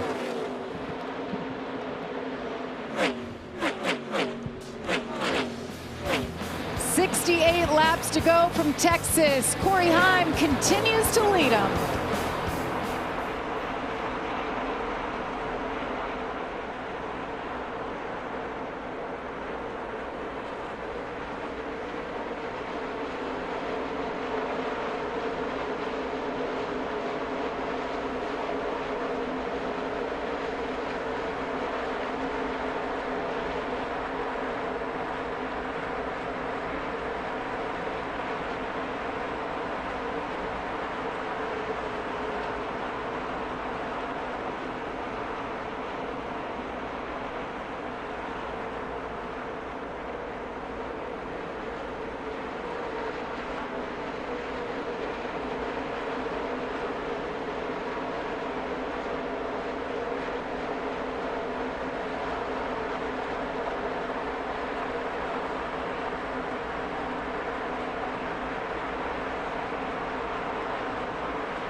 Welcome back to Texas Motor Speedway. 63 laps to go. Corey Heim continues to lead.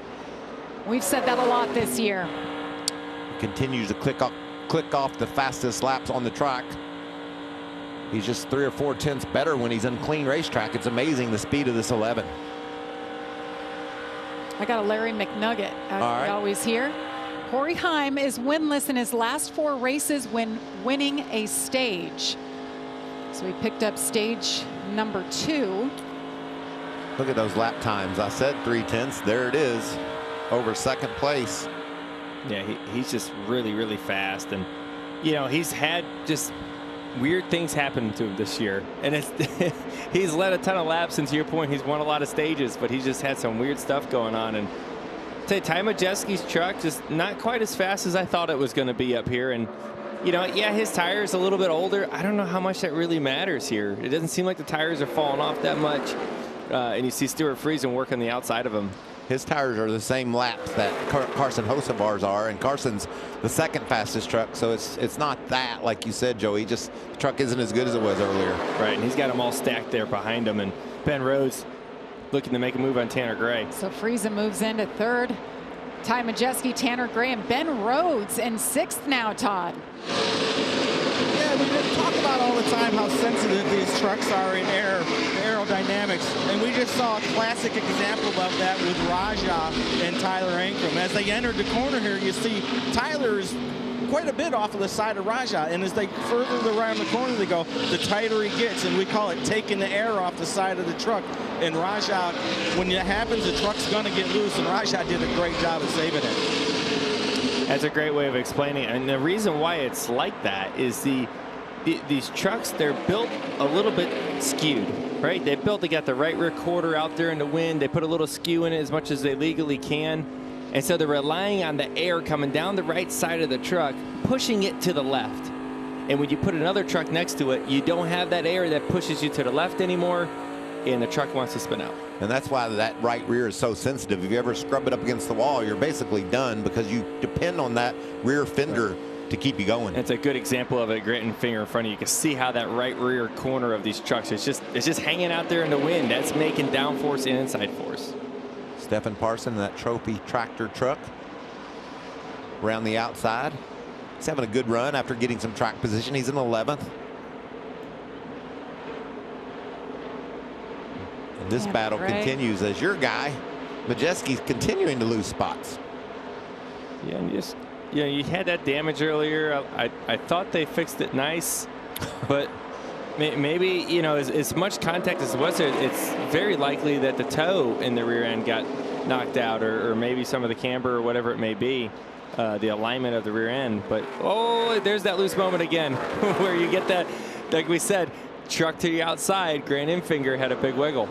Isn't it interesting, though? We know it, and we know that's possible when you get in that position, but these guys still go for it. That's the only way you're going to make passes, if you get down on the bottom and get under them. You have to try, and it's really about, like, the worst possible position is when they're side by side, nose to nose. If you can get a little bit ahead, then you're getting the air pushed back onto your right rear quarter. Life's okay, but here he kind of misses the bottom, truck close to him. Oh. Man, Chandler did a nice job of swinging to the outside, making that. Oh, no! Ty Majeski in the outside wall.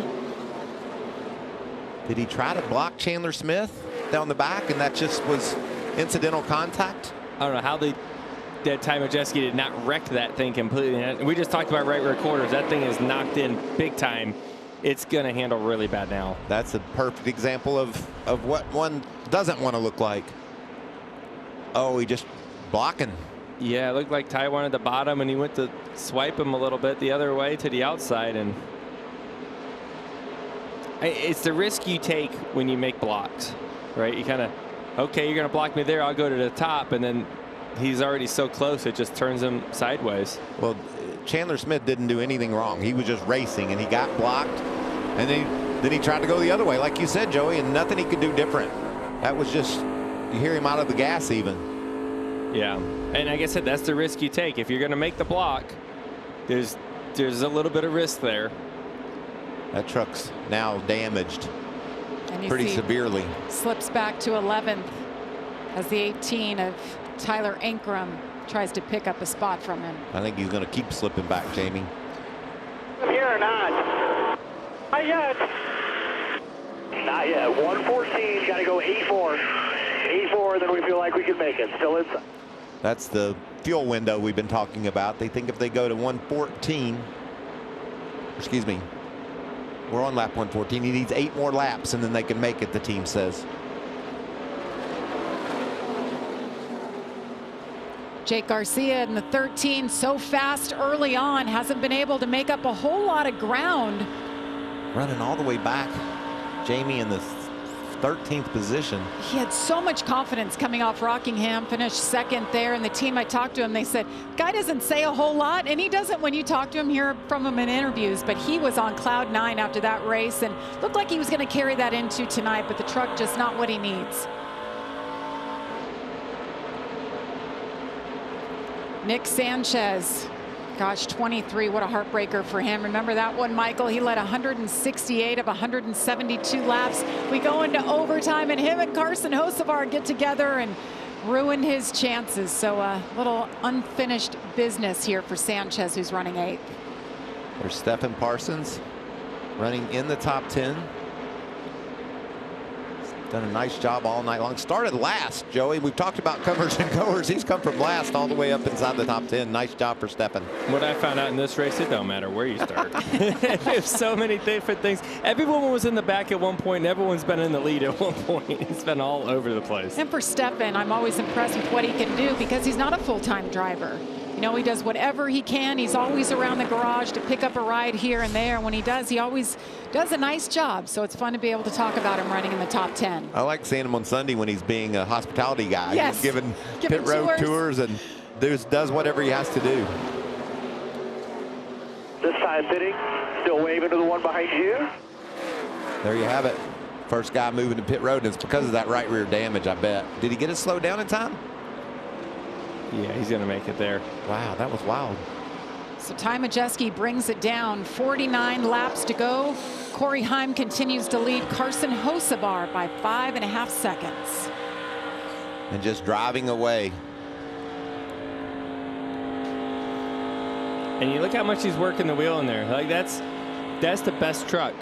And he's in there working that thing. And he's got a ginormous lead. Like he's got a full straightaway. Well, Joey, last time by, he was nearly a half a second better than the field. You don't ever see that. We talk about how competitive this series is. This kid is special. I agree, but we've also seen, here comes Hocevar into pit road. That was a more smooth entry to pit road, but hopefully got her down to pit road speed. Yeah, so the green flag cycle has started. Todd. Tanner Grain to 15, having a great run tonight. Says he really likes this truck, but it's a little bit, he's not getting through 3 and 4 like he would like. A little bit too tight, having a problem getting to the throttle, but really having a stellar night. Looks like a pretty smooth pit stop there so far for the 15 of Gray. And if you're Corey Heim here, you have such a big lead. You're going to run her along, right? No sense of like taking the risk if the caution comes out during this cycle. He has 5 seconds to play with there, so he can wait another probably 7 to 10 laps if he wants to, and still end up with the lead. One thing you can't making his way into his pit box. One thing you can't afford here is a mistake. You know, if you speed on pit road or something goes wrong on the pit stop, it's just too late to recover from it. Especially if you're Corey Heim, he's got to be, I don't want to say conservative, but he needs to be darn careful to make sure that he doesn't speed on pit road. Oh, yeah. If I'm Corey Heim, I'm going to be nice and easy on the pit road. I'm not looking to win none of the on and off pit road stats. I just want to get my tires back on, get me back out here, and let my truck keep doing the work. The communication between he and this team this must be unbelievable that he's able to talk to the guys and let them know what he needs, the adjustment he needs, because it just seems he gets better every time he makes a pit stop. I wouldn't touch it this time. I would just let it be. Yes, it's sir. pretty good. So this is the difference of tires, right? So we know Ty Majeski, he pitted. Little bit of a speed change there. So there is a little bit of fall off. New tires are worth a little bit. And we know Ty's truck is hurt as well on top of that. But you're able to kind of see it right there in one screen. Yeah, there's our second place runner, Stuart Friesen. And away goes Majeski with that damaged truck. Back in third is Ben Rhodes. He's moved up a couple of spots with the cycle of pit stops. Nick Sanchez in fourth. Tyler Ankrum up to the fifth spot. Look at that lead, 12 seconds. He is putting them away. And you see how many laps since the last pit stop there.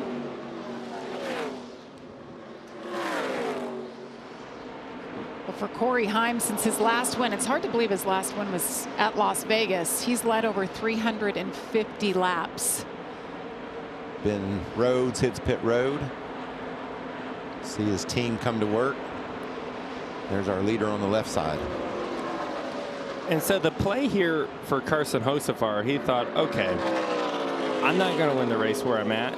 I'm going to pit before Corey Heim and try to jump him. I'm going to get out there on new tires. I'm going to go faster than he is. I'm going to try to close that 5-second gap up, get him behind me. And maybe at that point I can hold him off. Maybe there's a caution that comes out that I can race him on a restart and have a chance. That's the play for Carson right now. Yeah, and you know, with his experience and the knowledge that he has behind the wheel, he might get an adjustment that'll help him close that gap as well. Our leader checks up Corey Heim on pit road, Josh. Well, Corey Heim has never finished outside the top 10 here, but also never won here. This is the money stop for the team. The team telling him no mistakes on pit road. We are in our own zip code right now. We just need to finish the deal. Good reminders. We saw the 15 of Tanner Gray on pit road. He had a speeding penalty after that, had to come back down. I like that. In his own zip code. I mean, he's got some distance. But this adjustment maybe that Carson had in the 7 truck, maybe it heated that number 7 up a bit. So pit stop complete for Corey Heim.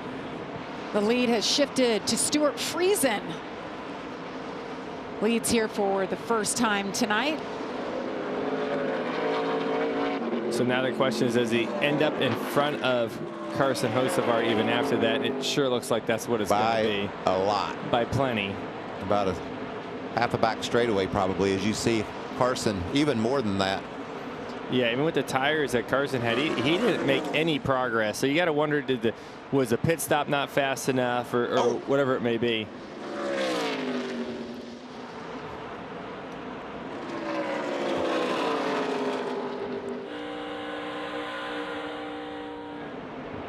Ooh, look at this. You heard me go, oh. That was Nick Sanchez so close to the wall. I think Comes he might in angled. I think he caught the wall. We have a lot of TV screens up here, and sometimes we don't know exactly which one the audience is looking at. Especially if you're a race fan, you know, you see something, oh, this is kind of crazy. Raja Caruth is the leader now as the pit cycles continue.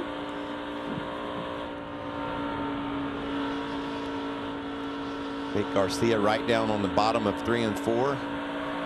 Go by 3. He's chasing Raja for the lead. Our man Frankie Muniz has got it up into the 3rd spot, as you see on our pylon. I think this is the most competitive I've seen Frankie. He's so emotional. If you follow him on social media, he just gets his heart broken every time because he's learning so much. And by the way, he's acting again. They got a Malcolm in the Middle reboot. So he flies up. He's staying in Canada. He shoots. And then he comes to the racetrack. This is his first passion right here, is racing. Whoa. So good for Frankie. So close. What a mess. As a leader, you don't want to see all that, do you? Do you, Joey? Not really. There's a lot going on there in front of him for a second. There's that 33 truck. 3rd position. He'll be needing a... I like this strategy here for Frankie, though. You know, if the caution comes out, he's playing a caution. That's his hope right now. So if there's a caution that comes out, you see there's 7 cars on a lead lap. I think that was at the moment. So when they pit, if the cautions come out right now, he would be 7th. And that's a pretty big gain from where he was. And this is a battle for the lead. Let's get an update on Carson Hocevar, Todd. Yeah, well, Joey, you talked about it. You wondered how long it was going to take for Kosovar's battery to go dead. Well, guess what? He's starting to lose voltage now. It's only going to be a matter of time before they have to do it again. Saw Raja Karuth come down pit road, so that gives the lead to Jake Garcia. Yeah, I was talking about Carson Hocevar. I mean, it's kind of a heartbreaker. It's like you're put in a position like, when do you want to give up your track position? Do you try to nurse the battery along it? Will it make it, or should they have changed the battery before it died, even at the end of the second stage, so he had the last stage to make it work? He's running some great lap times. It's hard to anticipate your battery dying on a certain lap. He was the fastest truck on the track last time by, so he's still got enough power to perform right now, but you can see the gauge and know that you're in trouble. Look at him work his way through this traffic. You got trucks with old tires. Frankie's right there in the 33. He's got newer tires, so the closing rate is really big. See the tracker in the upper left. You see Jake Garcia in the 13. That's what the gap is to Corey Heim, who is second, about 11.5 seconds back with 33 laps to go. Corey Heim had a dominant truck at Rockingham, ran out of fuel late. Now he's in a position to capitalize on another really fast Toyota. Jake Garcia will have to pit. That'll turn the lead back over to Corey Heim. He's the only truck that is left on the road, and he's not out there anymore. He's coming to pit road. Hear him working those gears. On the road now. That'll complete the cycle.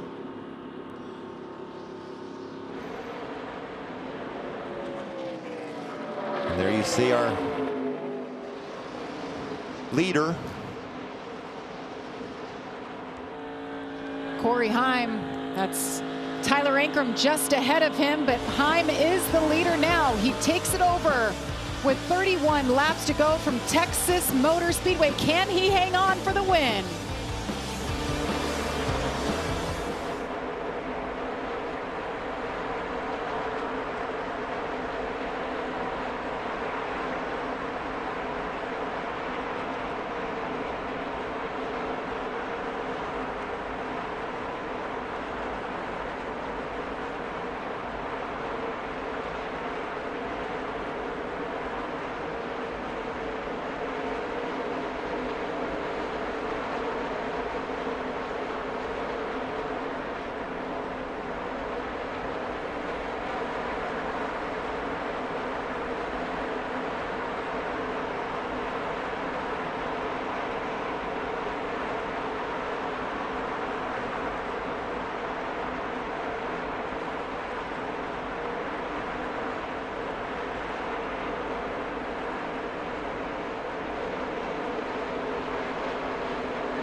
So many great memories. And the winner of tonight's race will celebrate in the SpeedyCash.com victory lane.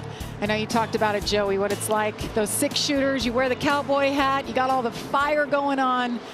It's quite a celebration in Texas. You get some cool stuff, man.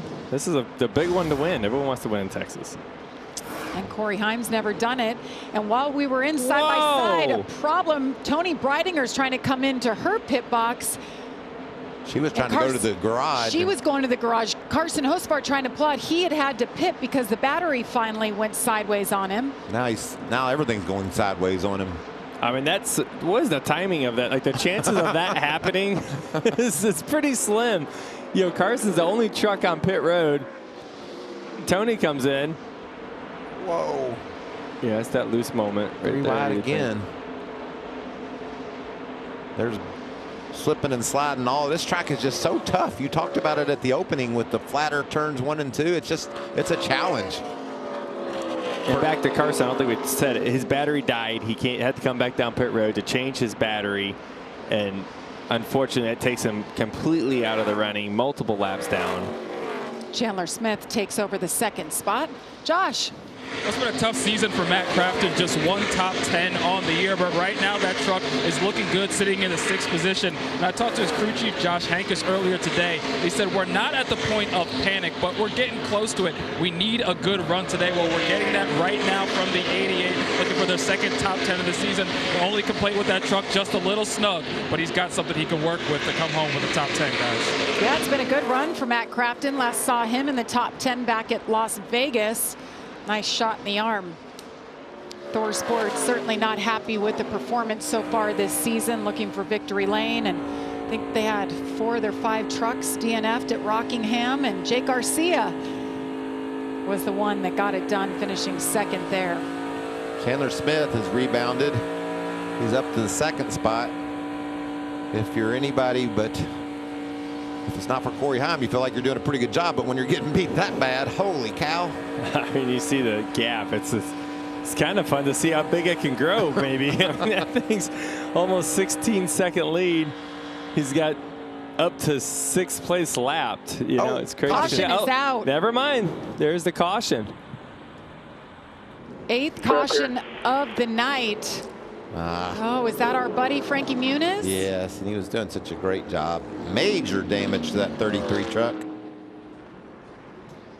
Yeah, keep our head on here, man. We're going to get back to pit road and try to fix it. He was running. Oh, that thing looks pretty destroyed. It looks really flat. I don't think we're fixing much there. Just outside the top 20. Frankie was running 21st when whatever went wrong happened. And he had just pitted. Looks like it went in right front first, but you never know. Most of the times the reason they've been wrecking is the back end comes out, not the front.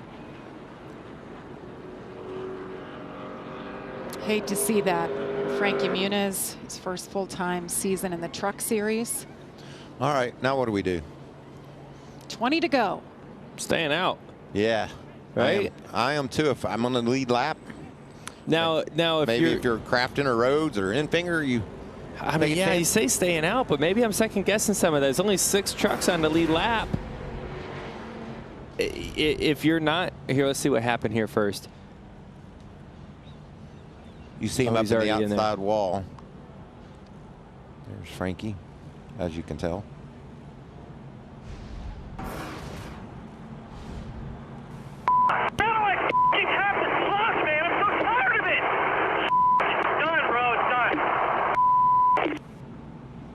He's still mad as he's getting out of that race truck. He's very emotional, for good or bad.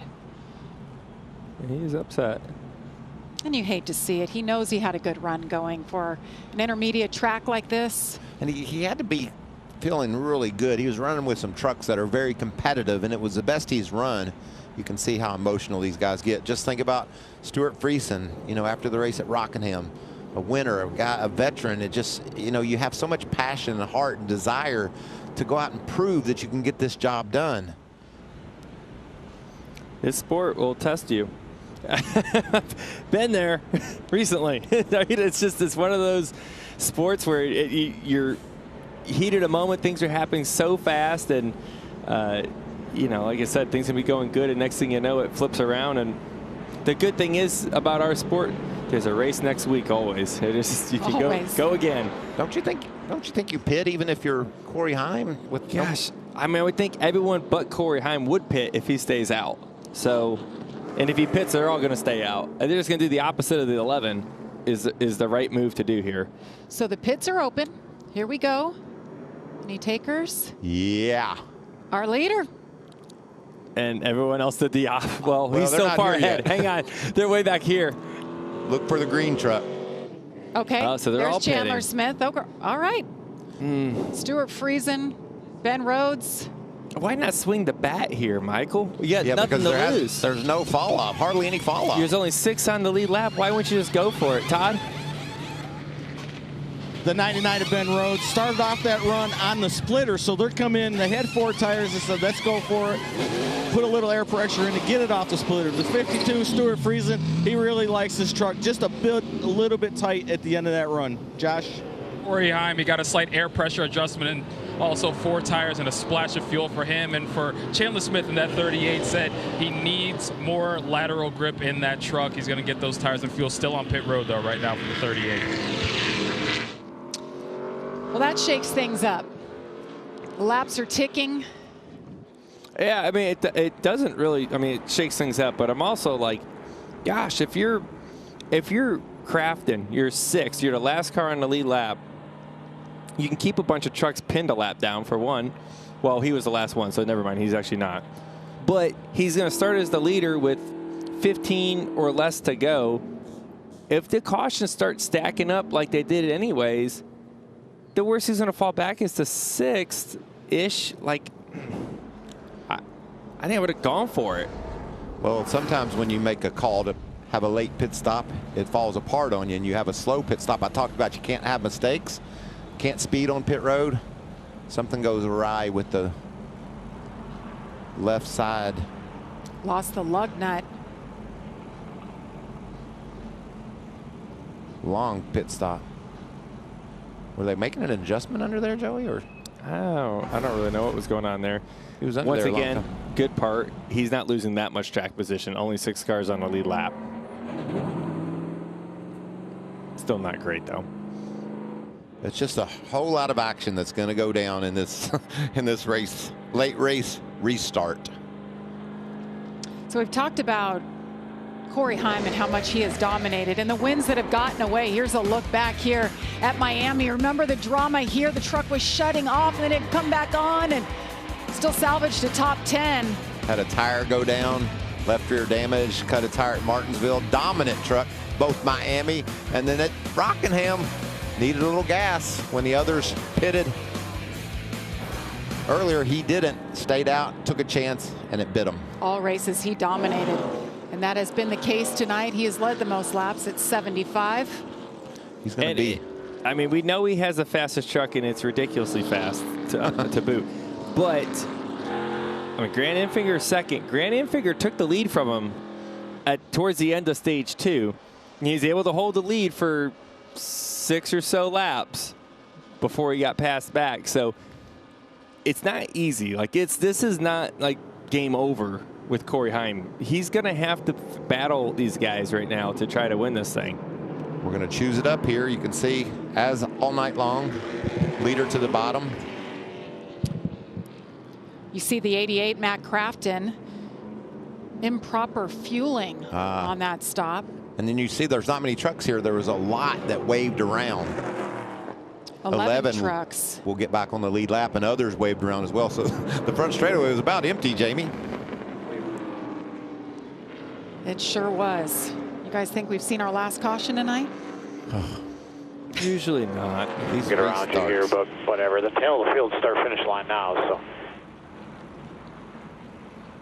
Well, guys, I didn't hear it. I heard 8. Hirschman heard it, and then they repeated 88. I told you before then, but it just set off a 4, so they must have to review the video. Improper fueling, they said. You see his crew chief there, just disbelief. Well, it's just been a great night for this guy, this team, crew chief, driver. I'm interested in what you said, Grant Enfinger. He had short run speed earlier, short run speed enough to pass the dominant number 11 truck. So they just added a lap. So the 9, and Grant Enfinger, he's been the best on restarts so far in this race. And the number 11, he ranks 4th on restarts. Well, he's needs to be a little patient. Keep that truck pointing in the right direction because he knows it's dominant when it gets rolled, gets fired off. Trying to get Frankie Muniz's truck off of pit road before they drop the green again.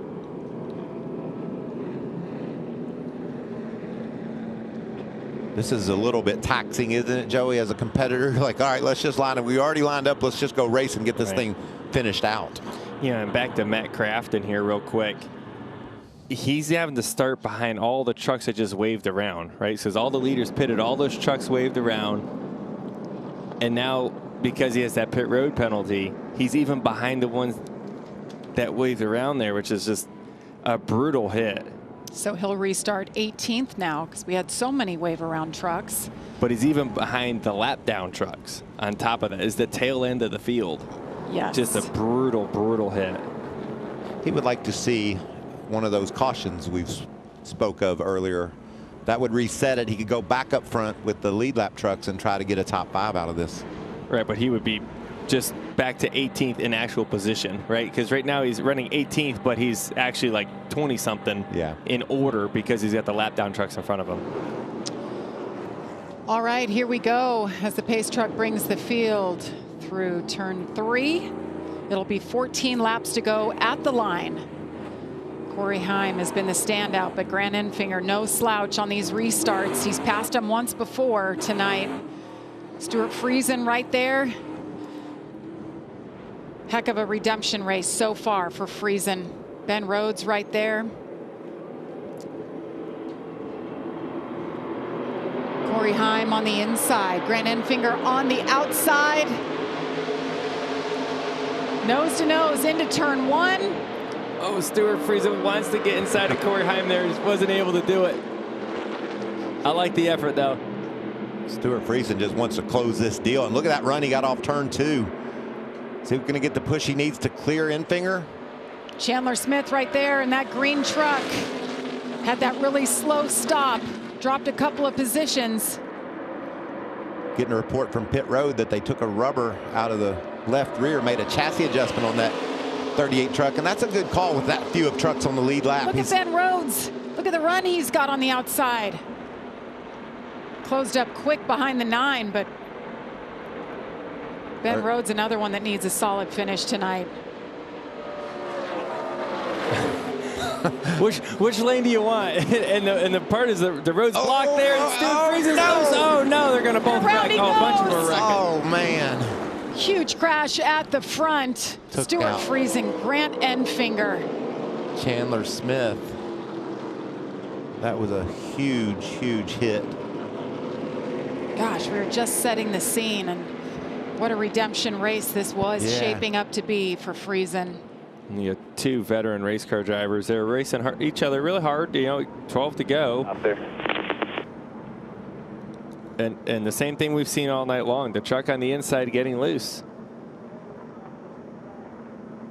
Just going for it at the end. Stewart's just wanting to close the deal. But the move that he makes is going to cost him. See, he couldn't quite get to the bottom, Joey. Yeah, and Grant's just the innocent bystander on that. You know, like he's just making laps. And that happens. That 9 was a brand new truck, and into the outside wall it went. Had to be proud of the performance of the 9 truck, though. Build on that. Stewart was so distraught after Rockingham.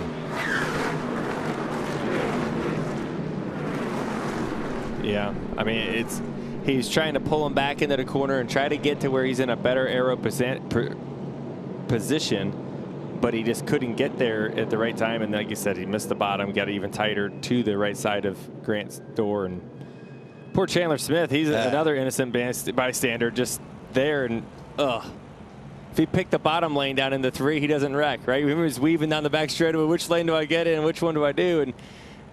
And I bet he wishes he picked the bottom. Watch this just wind up right in his lap. Not a thing he could do.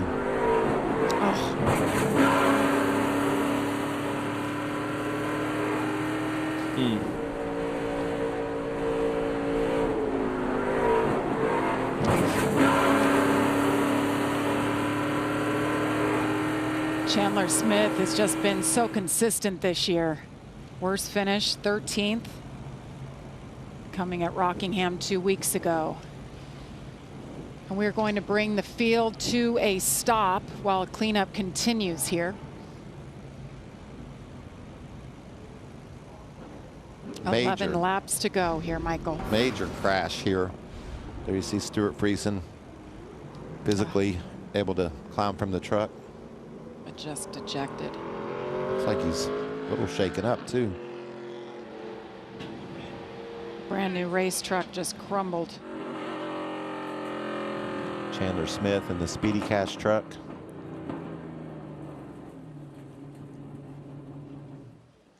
Well, when you have people that have trouble late in the going, it puts some different players up inside the top 5, 10. Stephen Parsons is up to 4th now. Connor Mosack in the top 10. Coming up next, Live Golf Korea round 2 is starting over on FS2 if you're looking for the golf. That'll continue here on FS1 as soon as we wrap things up and crown our winner. So they're stopped on the backstretch.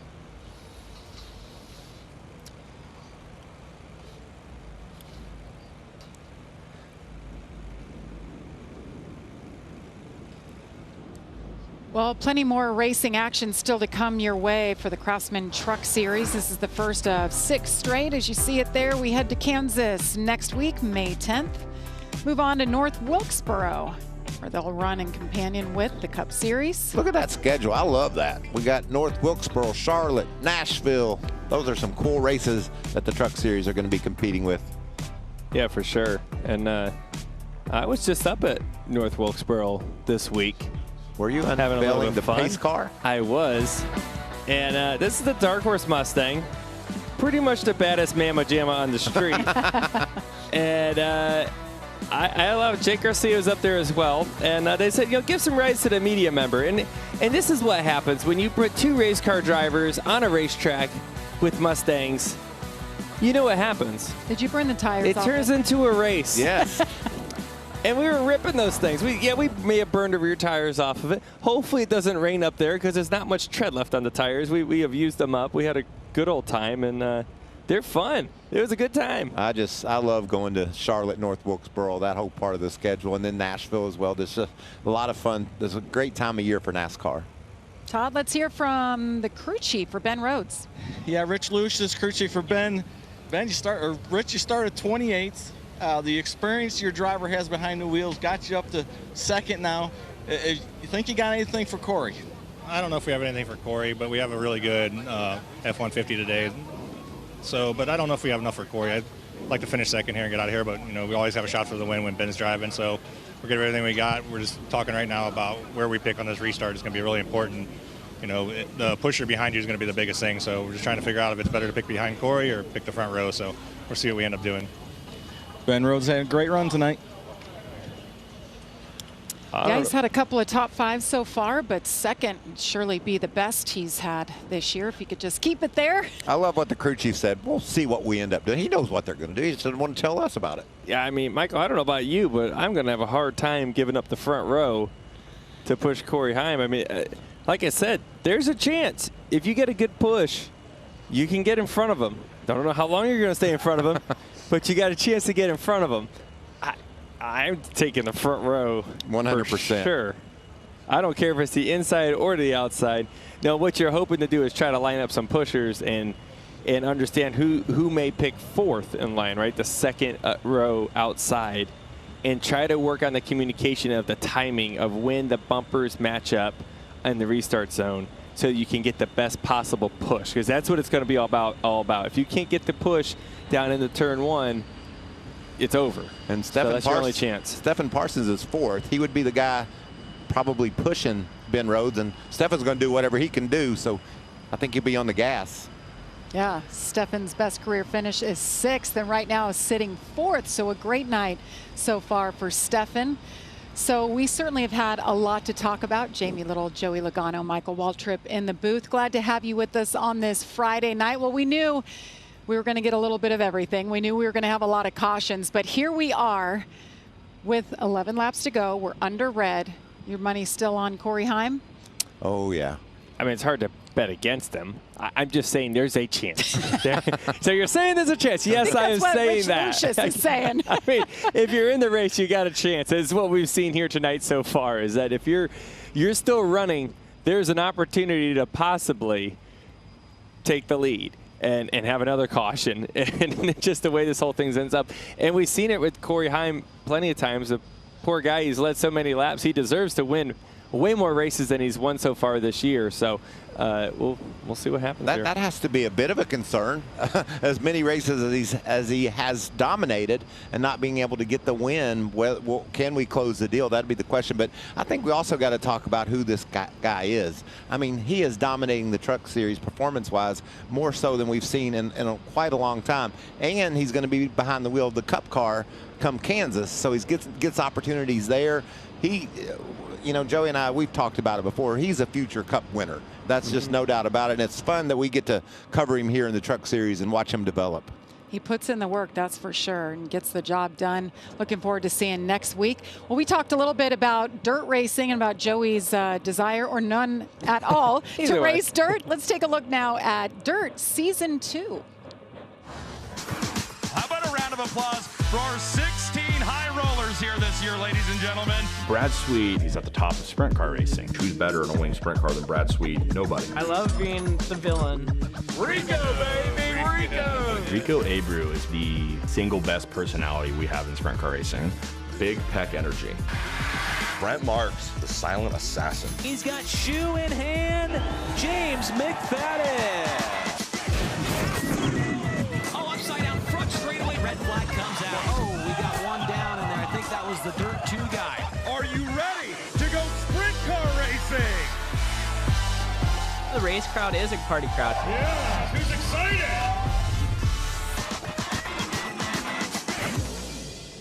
So our race golf and our real racing, but that's racing, mate. Those guys are a different breed, but they sure put on a great show. So if you saw Dirt Season 1, if you haven't, go back and watch it. But Dirt Season 2 coming up, premiere May 6th, 10 p.m. right here on FS1. When I watch that, I marvel at the speed. You know, they run in those corners and barely lift off the gas, running 130 miles an hour on a quarter-mile, 3/8 mile track. It doesn't look possible. No. Like the first time you see a sprint car in person, you're like, oh no, the throttle's stuck and they're going to wreck. And then they just around the corner. Like, how do they do that? So what an unreal feeling it must be. It's wild. And then you see one when things go wrong, they flip for a long time. And I think that's why you don't want to be in one, right? Yeah, I got a family at home.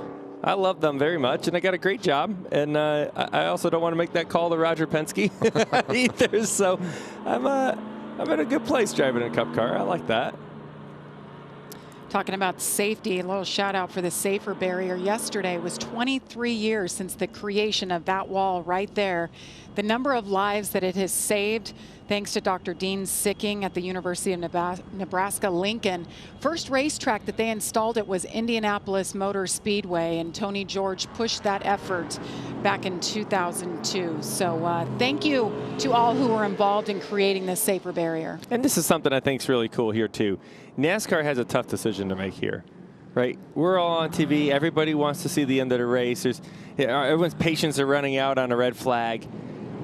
But NASCAR's doing the right thing. Fix the wall, right? The last thing anybody watching this race or being a part of this race wants to see is a driver get hurt. And if the wall's not repaired correctly, and you see them over there, they're grinding and welding and they're getting after it over there, that has to happen. So it's important for all of us right now, as much as we want to see the end of this race and we're like, come on, let's go. We got to make sure it's safe for the drivers on the racetrack, because if there's a big gap in that hole or in the wall, it can catch a car the wrong way. And, you know, the chances of someone hitting there again, maybe not that high, but God forbid it did, that would be not good. And this just shows you the impact and tells you how hard. You saw Stewart kind of gingerly getting out of his truck. Bam, just clobbers that wall. And then pushed into it even harder by the 38 truck of Chandler Smith. That's a major blow. Yeah, what may have happened there, like the bumper bar or something like that, may have been, you know, just caught it just right and jabbed a hole right through the wall. So you see we're back under caution. Oh, man, that's such a helpless feeling when you feel that thing get away from you. And it's just when you wish you had, yeah, I always say the best superpower you can ever ask for is to be able to just reverse time 3 seconds at a time. Right? Like when you make a mistake, can I just reverse 3 seconds back? That would be amazing. It's the worst feeling as a race car driver when you know, gosh, I was the one that made the mistake here. And there's no other way around it. You just gotta own it, and it's hard to move on. It's hard to move forward. It's a tough place to be, right? It's that moment where you have the ball and you can make the shot to win the game, and you missed it, and you gotta live with that. But this is what you ask for as a race car driver. If you want the glory of winning the race and you want that feeling so bad, you're gonna go through quite a bit of moments of the absolute agony of raw defeat. And it's not made out for everybody. You must persevere. I mean, you're going to lose way more than you win, and you got to learn how to deal with it. And when things go wrong, compartmentalize it and try to move forward. As weird as this sounds, I say you got to become a good loser, and not in a way of like becoming a loser, but in a way of understanding how to learn from it and move forward quickly, right? Like, and I think it's weird to say, but that's a good loser. You got to be able to just get over it and get on to the next race and somehow convince yourself that you're still the best race car driver on the racetrack. Somehow. It's not always the easiest thing to do. So many emotions in this sport. We had a bunch of the wave around drivers catch a break there. They were able to come get some tires, you know, and maybe get a better finish than they were going to have if it weren't for this late caution. So see Matt Crafton, he's going to be able to rebound because of all those trucks pitting, get it a little bit better position here late in the going. So the good news is it looks like they have repaired the wall. Cleanup looks like it has come to an end. So they'll be choosing this time. And you saw the graphic moments ago. It said 21 straight races without an overtime finish. That is a record. The question is, not feeling good about the record, Jamie. We've seen a lot of action, Jamie. Seen a lot of loose race trucks, contact, and now the chips are down. Here comes the choose. Heim to the bottom. Right move. Ben Rhodes going to take the front row. Kind of exactly what we expected right there. That Parsons is going to be the lifeline, right? He is the only chance of Ben Rhodes right here is going to be how those two can hook up on the restart, get through the gears, and try to have a nose ahead, right? Try to at least be side by side with Corey Heim to have a chance down the back straightaway. If Corey Heim gets cleared, it's game over. We know that. Ben Rhodes is a huge Stephen Parsons fan right now. Do your job back there, buddy. Let's get a run on this cat. Somewhere there is a very nervous Phil Parsons watching his son, who will restart fourth. See them warming up their, cleaning off their tires, getting all the loose rubble off of them. And the fans are hanging in there.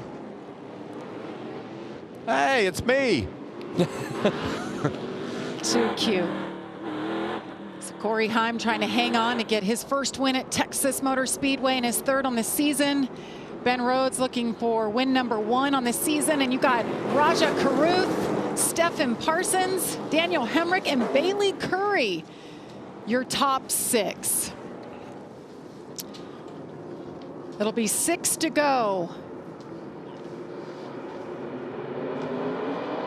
Green flag is in the air once again.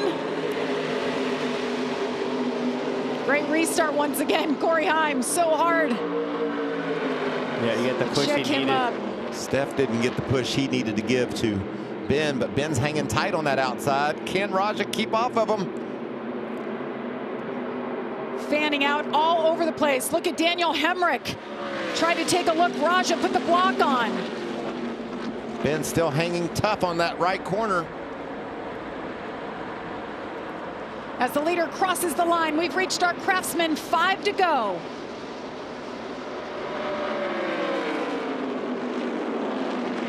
Good side-by-side battle here. Rogers doing a nice job down on the bottom.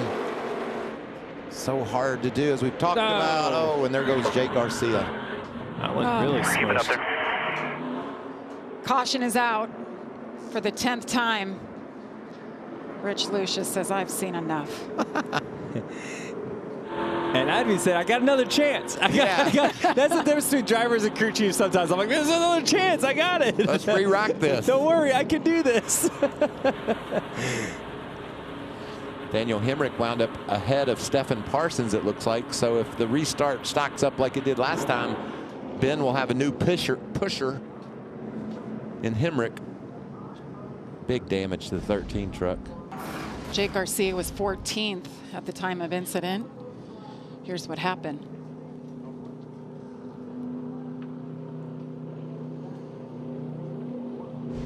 Back in the pack. See if we can decipher what went down. That's the result of what went down. Here's Jake on board.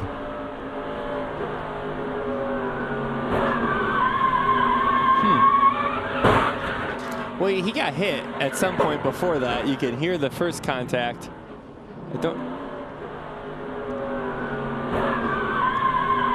That was weird. It started tagged in the left rear somehow.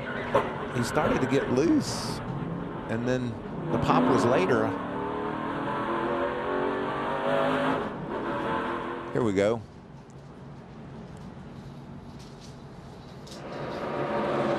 Oh, wow.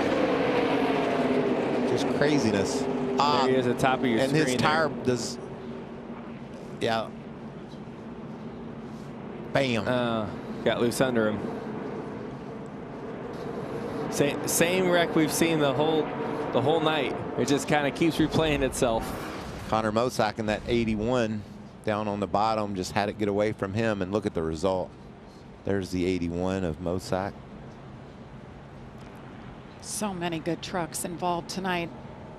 Yeah, we end up just like that. We don't have that many left, Jamie. And well, we talked about the record, and right away Joey said that's not going to stand. She gone. First time in the last 22 races, we will go to overtime. You see in our little race tracker there, the checkered flag is so close. We're almost there. So close. So close. Yet so far. 14 overtime finishes, most of any track right here at Texas. This is a tough race. Well, there's a record we can add to then. We may have ended one record, but we're continuing a new one. We had quite a few cautions in the Cup race here last year. This is any indication of the weekend of racing. We're going to see a couple of wild ones. Definitely maybe. Definitely maybe. Got the Xfinity Series on Saturday. Guys will practice and qualify on Prime tomorrow morning. And the race on Sunday. Check out Big Haas back there. These race fans can see right inside of the truck sitting in the grandstands. Isn't that fun? Bruton Smith, just an amazing visionary person. Marcus Smith carrying the flag for the Smith family, and so many great moments at this wonderful racetrack. I was here 30 years ago, Joey, when they broke ground for it. Look at you. We were on the Kyle Petty charity ride, which Kyle's getting ready to go on, and we were able to be here with Bruton when he dug the first shovel of dirt. Wow. That's a fun ride. I tell you that the Kyle Petty charity ride, they do an amazing job. It's so much fun. I got to go on it. I never been able to do the whole ride because my day job kind of gets in the middle, but I get like a leg of it every now and again. And it's a lot of fun to ride with everybody, and they do a good job. Everybody rides really well together all the way down the highway. Like they're doing good, and a lot of cool things along the way, and obviously raising money for Victory Junction, which is just an awesome summer camp for a lot of kids that are going through some, challenging scenarios in their life, various ones, but they do a fantastic job up there. It's really fun every time they go up there and see it. There's a statue of some sort, kind of you, Michael Waltrip. I don't even. It's you running, but it's like back 30 feet tall. Back in 05, I vowed to run a marathon and raise $1 million for the camp. And so through my sponsors, Napa, Aaron's, all those guys, they helped me raise $1 million. We handed the camp a check, and they built the gymnasium there, so they put a statue of me out there in front of it. Of you running? Of me hauling the mail, or, you know, doing all I could do. How about that? Amazing. That wasn't the only marathon you ran. No, I ran 4, and that was my last one. I was like Forrest Gump. I said, I think I'm done running now. All right, back to the race. We got, what do we got now? We got Corey Heim, Ben Rhodes on the front row again. Now we have the second row's a little different, right? Daniel Hemrick this time is going to be the pusher for Ben Rhodes. Parsons still up there, and Tanner Gray in row 3. Look at this, DNFs this season. First 7 races, 11. Tonight, 10. I mean, we are running out of trucks, and we're running out of time. We're heading to overtime. Now we're going to have Ben Rhodes cheer for Daniel Hemrick, because Stefan didn't give him the push he needed. He's going to see if Daniel can in that Napa truck. Yeah, Raja did a fantastic job shoving Corey Heim, and he was trying to get underneath him, right? And Corey did a good job at covering that to where he's not going to give him the opportunity to do that. I know it's been a while in the truck series, but here's a reminder, NASCAR overtime. It's a 2-lap shootout. If the leader takes the white flag, next flag ends the race, whether that's caution or the checkered flag. So here we go. What will we get when we go? Well, what can Ben Rhodes do different, if anything, on this restart? Here he goes. It looks like a nice start for Hemrick there in row 2, giving the push to the red truck. See them tight together there? Ooh, Stefan Parsons got a little sideways, but he keeps it straight. Look at this. Ben Rhodes is going to be able to stay on the outside, and Roger Carruth's going to get underneath him. Look at this battle for the lead. 3 wide. Caution. I can't believe it. Caution. What? And Corey Heim, I don't believe, is your leader at the moment. Raja Carruth is shown as the leader. When they're going to go back to the last scoring loop, so it's kind of hard to say right now because they were 3 wide. But those are the moments we talked about this. That Corey Heim wasn't able to clear there. What a job by Ben Rhodes. And we said that. So 71 is the leader confirmed. And there's the incident right there. That's Matt Mills. Man, Matt's been doing such a great job tonight. Another tore up truck. Got some good stage points tonight. Gosh, that was so exciting. You see them all running 3 wide on their cautions. They're all contesting the spot. They're like, no, I'm the leader. No, I'm the leader. Okay, so they just reviewed. We're told that the 11 right here is in fact the leader. Look there. It's all about when the caution comes out. There's the accident, which the grass looks like it got a piece of it there. And then when the caution comes out, I don't know exactly when that is. That's a timestamp, and NASCAR goes back to the last completed scoring loop. And so even if another truck's ahead at this point in the race, he might not have been at the scoring loop. So it's kind of hard to decipher, but NASCAR has a system that they've proven is exactly science, and it's correct. So there you see Corey Heim over Ben Rhodes. So this next restart, it's the same lineup. 1, 2, 3, 4. Now Tanner Gray's now 4th, and he will be up behind Ben Rhodes, it appears. And the start before, when Ben got that great start, it was Daniel that was giving him the shove. Push, right? So a little different players, but equally talented drivers trying to get the job done against Goliath. I know Corey Heim's like, man, I hate these cautions, but that caution he needed. Yes. He was going to lose the lead there. He was in a bind. Let's listen to Ben Rhodes' radio. His weather just run me completely out of the groove because he was trying to wreck me. The race in there, he just ran us straight up into the black stuff. Yeah, he chased you up the racetrack. He's on the 11 spot. I'm not cutting him a break here. If he unwinds his wheel, he's going to wreck himself. I'm not moving. I think he got loose and was chasing up there. I don't see Corey Heim as fast as this truck is to not wrap the bottom through 1 and 2. I don't think he meant to be up there. All right, so here's the timestamp. So it's green there, right? Is that the moment the caution came out? But it goes back to the last scoring loop, though. Again, it's kind of hard to explain because it goes back, and that's not where the decision was made. And the last scoring loop, I don't have the map in front of me, but it could be way back, towards the center of 1 and 2, possibly. Stephen Parsons looked like got a little bit out of whack on that restart, and they decided to come and put some Goodyear Eagles on that trophy tractor truck. I like saying that, trophy tractor truck. So it's not easy to say. There's 7 different scoring loops around the racetrack, so. Right, so there's a loop that's towards the entry of 1. There's another loop that is right in the middle of 1 and 2, and then one right when you exit turn 2. So to me, it looks like it probably looped in the middle of 1 and 2, which would line it up the way it is. Corey Heim is very happy where it looped, wherever it looped. Now we got to execute on this restart better than we did the last. What an exciting run that was off the second turn, wasn't it? Here's the loops. Here's those loops you were explaining. So the caution came out in this loop right here.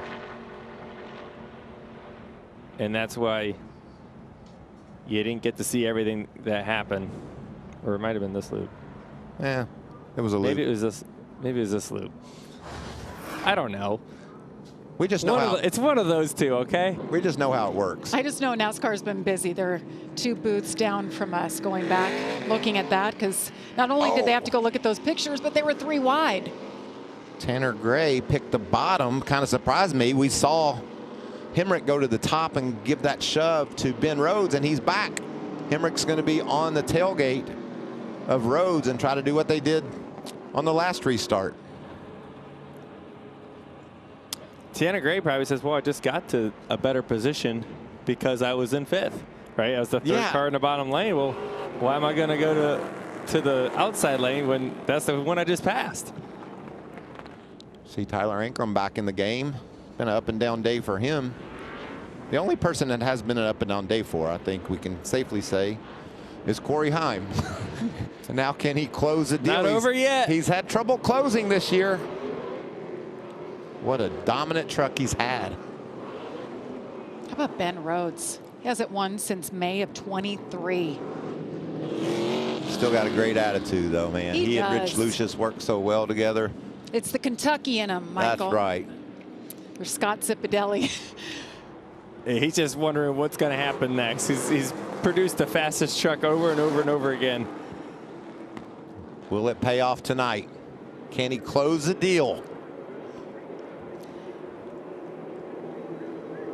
Here we go. Overtime, number 2. Corey Heim, Ben Rhodes with another great push on the outside. It's a good push back on the bottom. Oh! Raja takes a peek, thinks twice. Ben's got there again. He's hanging on his right rear quarter. Whoa, what a run for Ben Rhodes. And they're going to side draft each other crazy down this back straightaway. Through turn 3. He's still there. And look at Hemrick's going to have a big run. Where's he going to take it, though? 3 wide. White flag in the air. Ben Rhodes with the nose ahead. Here comes Daniel Hemrick on the inside. They're 3 wide on the final lap. Corey Heim through the middle. Off turn 2. He's going to grab the lead back. He's going to clear. Wow. Corey Heim takes over the lead. Daniel Hemrick right behind him. Corey Heim has had heartbreak after dominating these races. Can he hang on? Out of turn 4, he does it. Corey Heim wins at Texas Motor Speedway. Nice job, buddy. Nice job. What a drive. Look at that. 14th career win. Go burn up. Oh, man.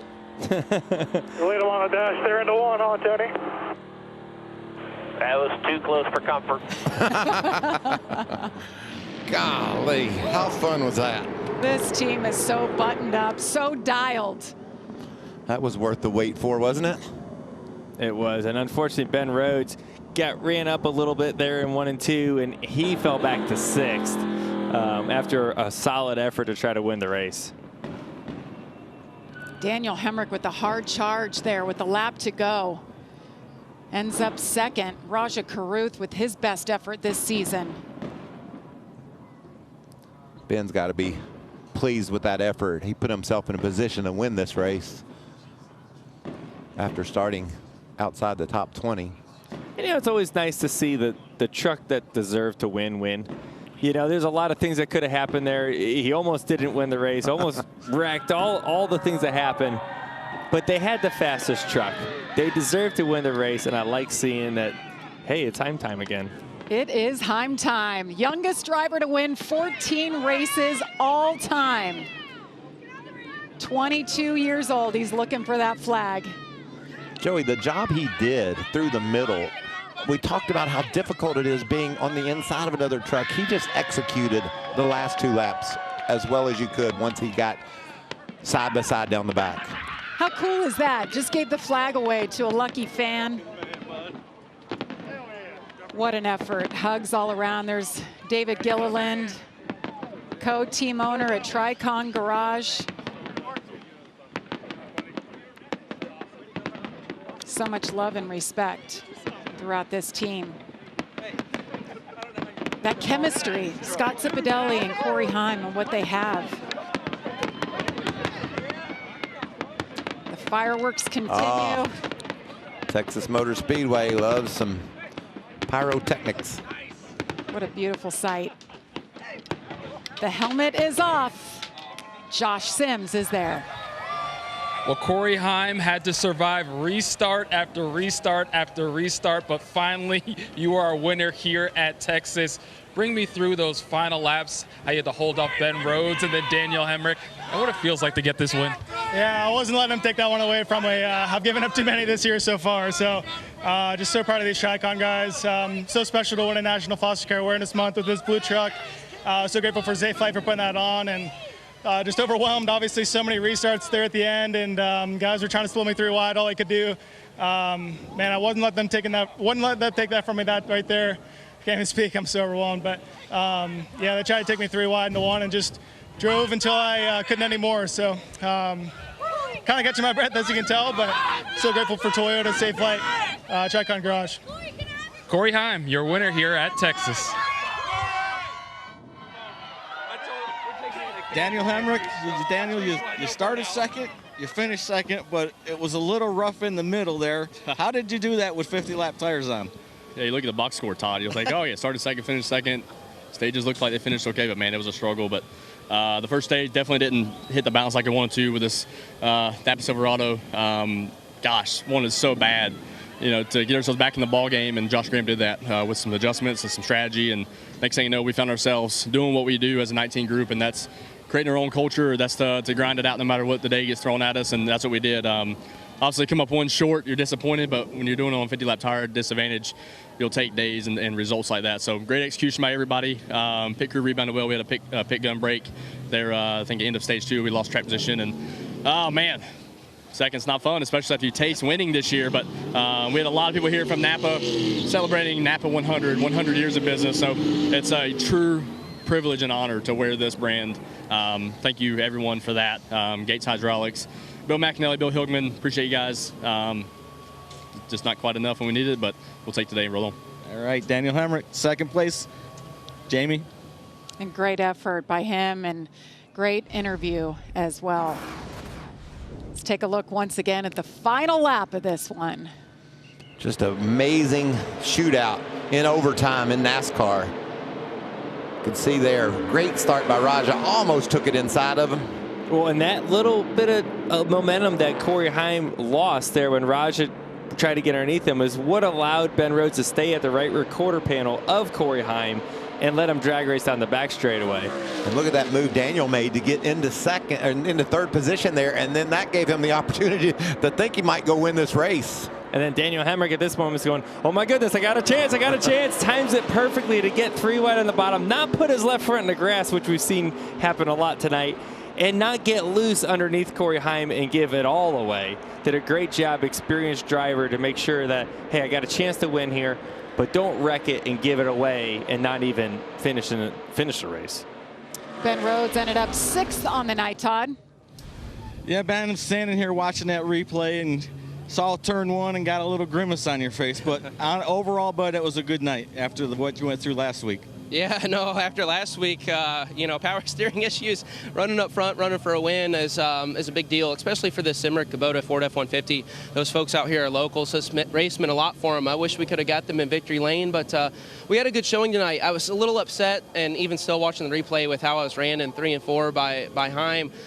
Basically, you could see him come off the bottom, and the groove is extremely narrow here. That's why all those wrecks kept happening. I had to lift. I think he had to lift, and that's what opened up for 3 wide down the front stretch, and then while we're in 6th place, we lead, or felt like we were leading coming to the white, and it was short-lived. It's just it all stems from that corner back there. When you get pushed up out of the groove and you start having to come out of the gas, that's a big deal, and that's what opens up for 3 wide racing. So not the happiest about that. I'll get in the memory bank, but when you have an opportunity to win races with this playoff format, it's really important to do that.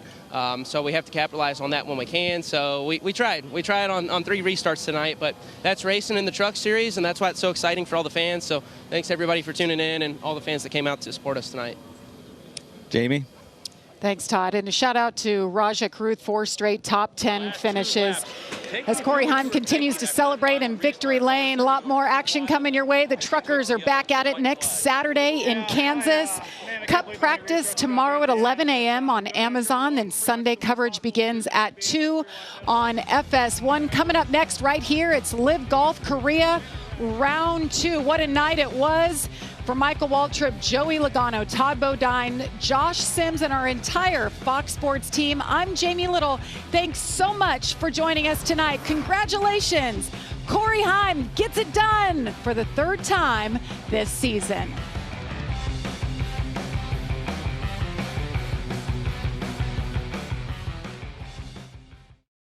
Game face on, I don't fake that. I intimidate, eliminate competition like a dinner plate. So when it great, I invigorate. You buckle down and disintegrate. You feel me? Coming through with that weak sauce. You weak boss, don't wanna take a week off. I stand tall and confident, you ain't hot as me. You don't stand at all, you a mockery. I am on the rise. I was told only the strong survive. The difference between y'all and I. Without wings, I was born to fly. Get your game face on. Get your game face on. Get your game face on. 'Cause I'm coming to play, boy. This copyrighted telecast may not be reproduced, retransmitted, or used in any form without the authorized written consent of NASCAR Broadcasting. NASCAR would like to thank all of our fans for your support, and we hope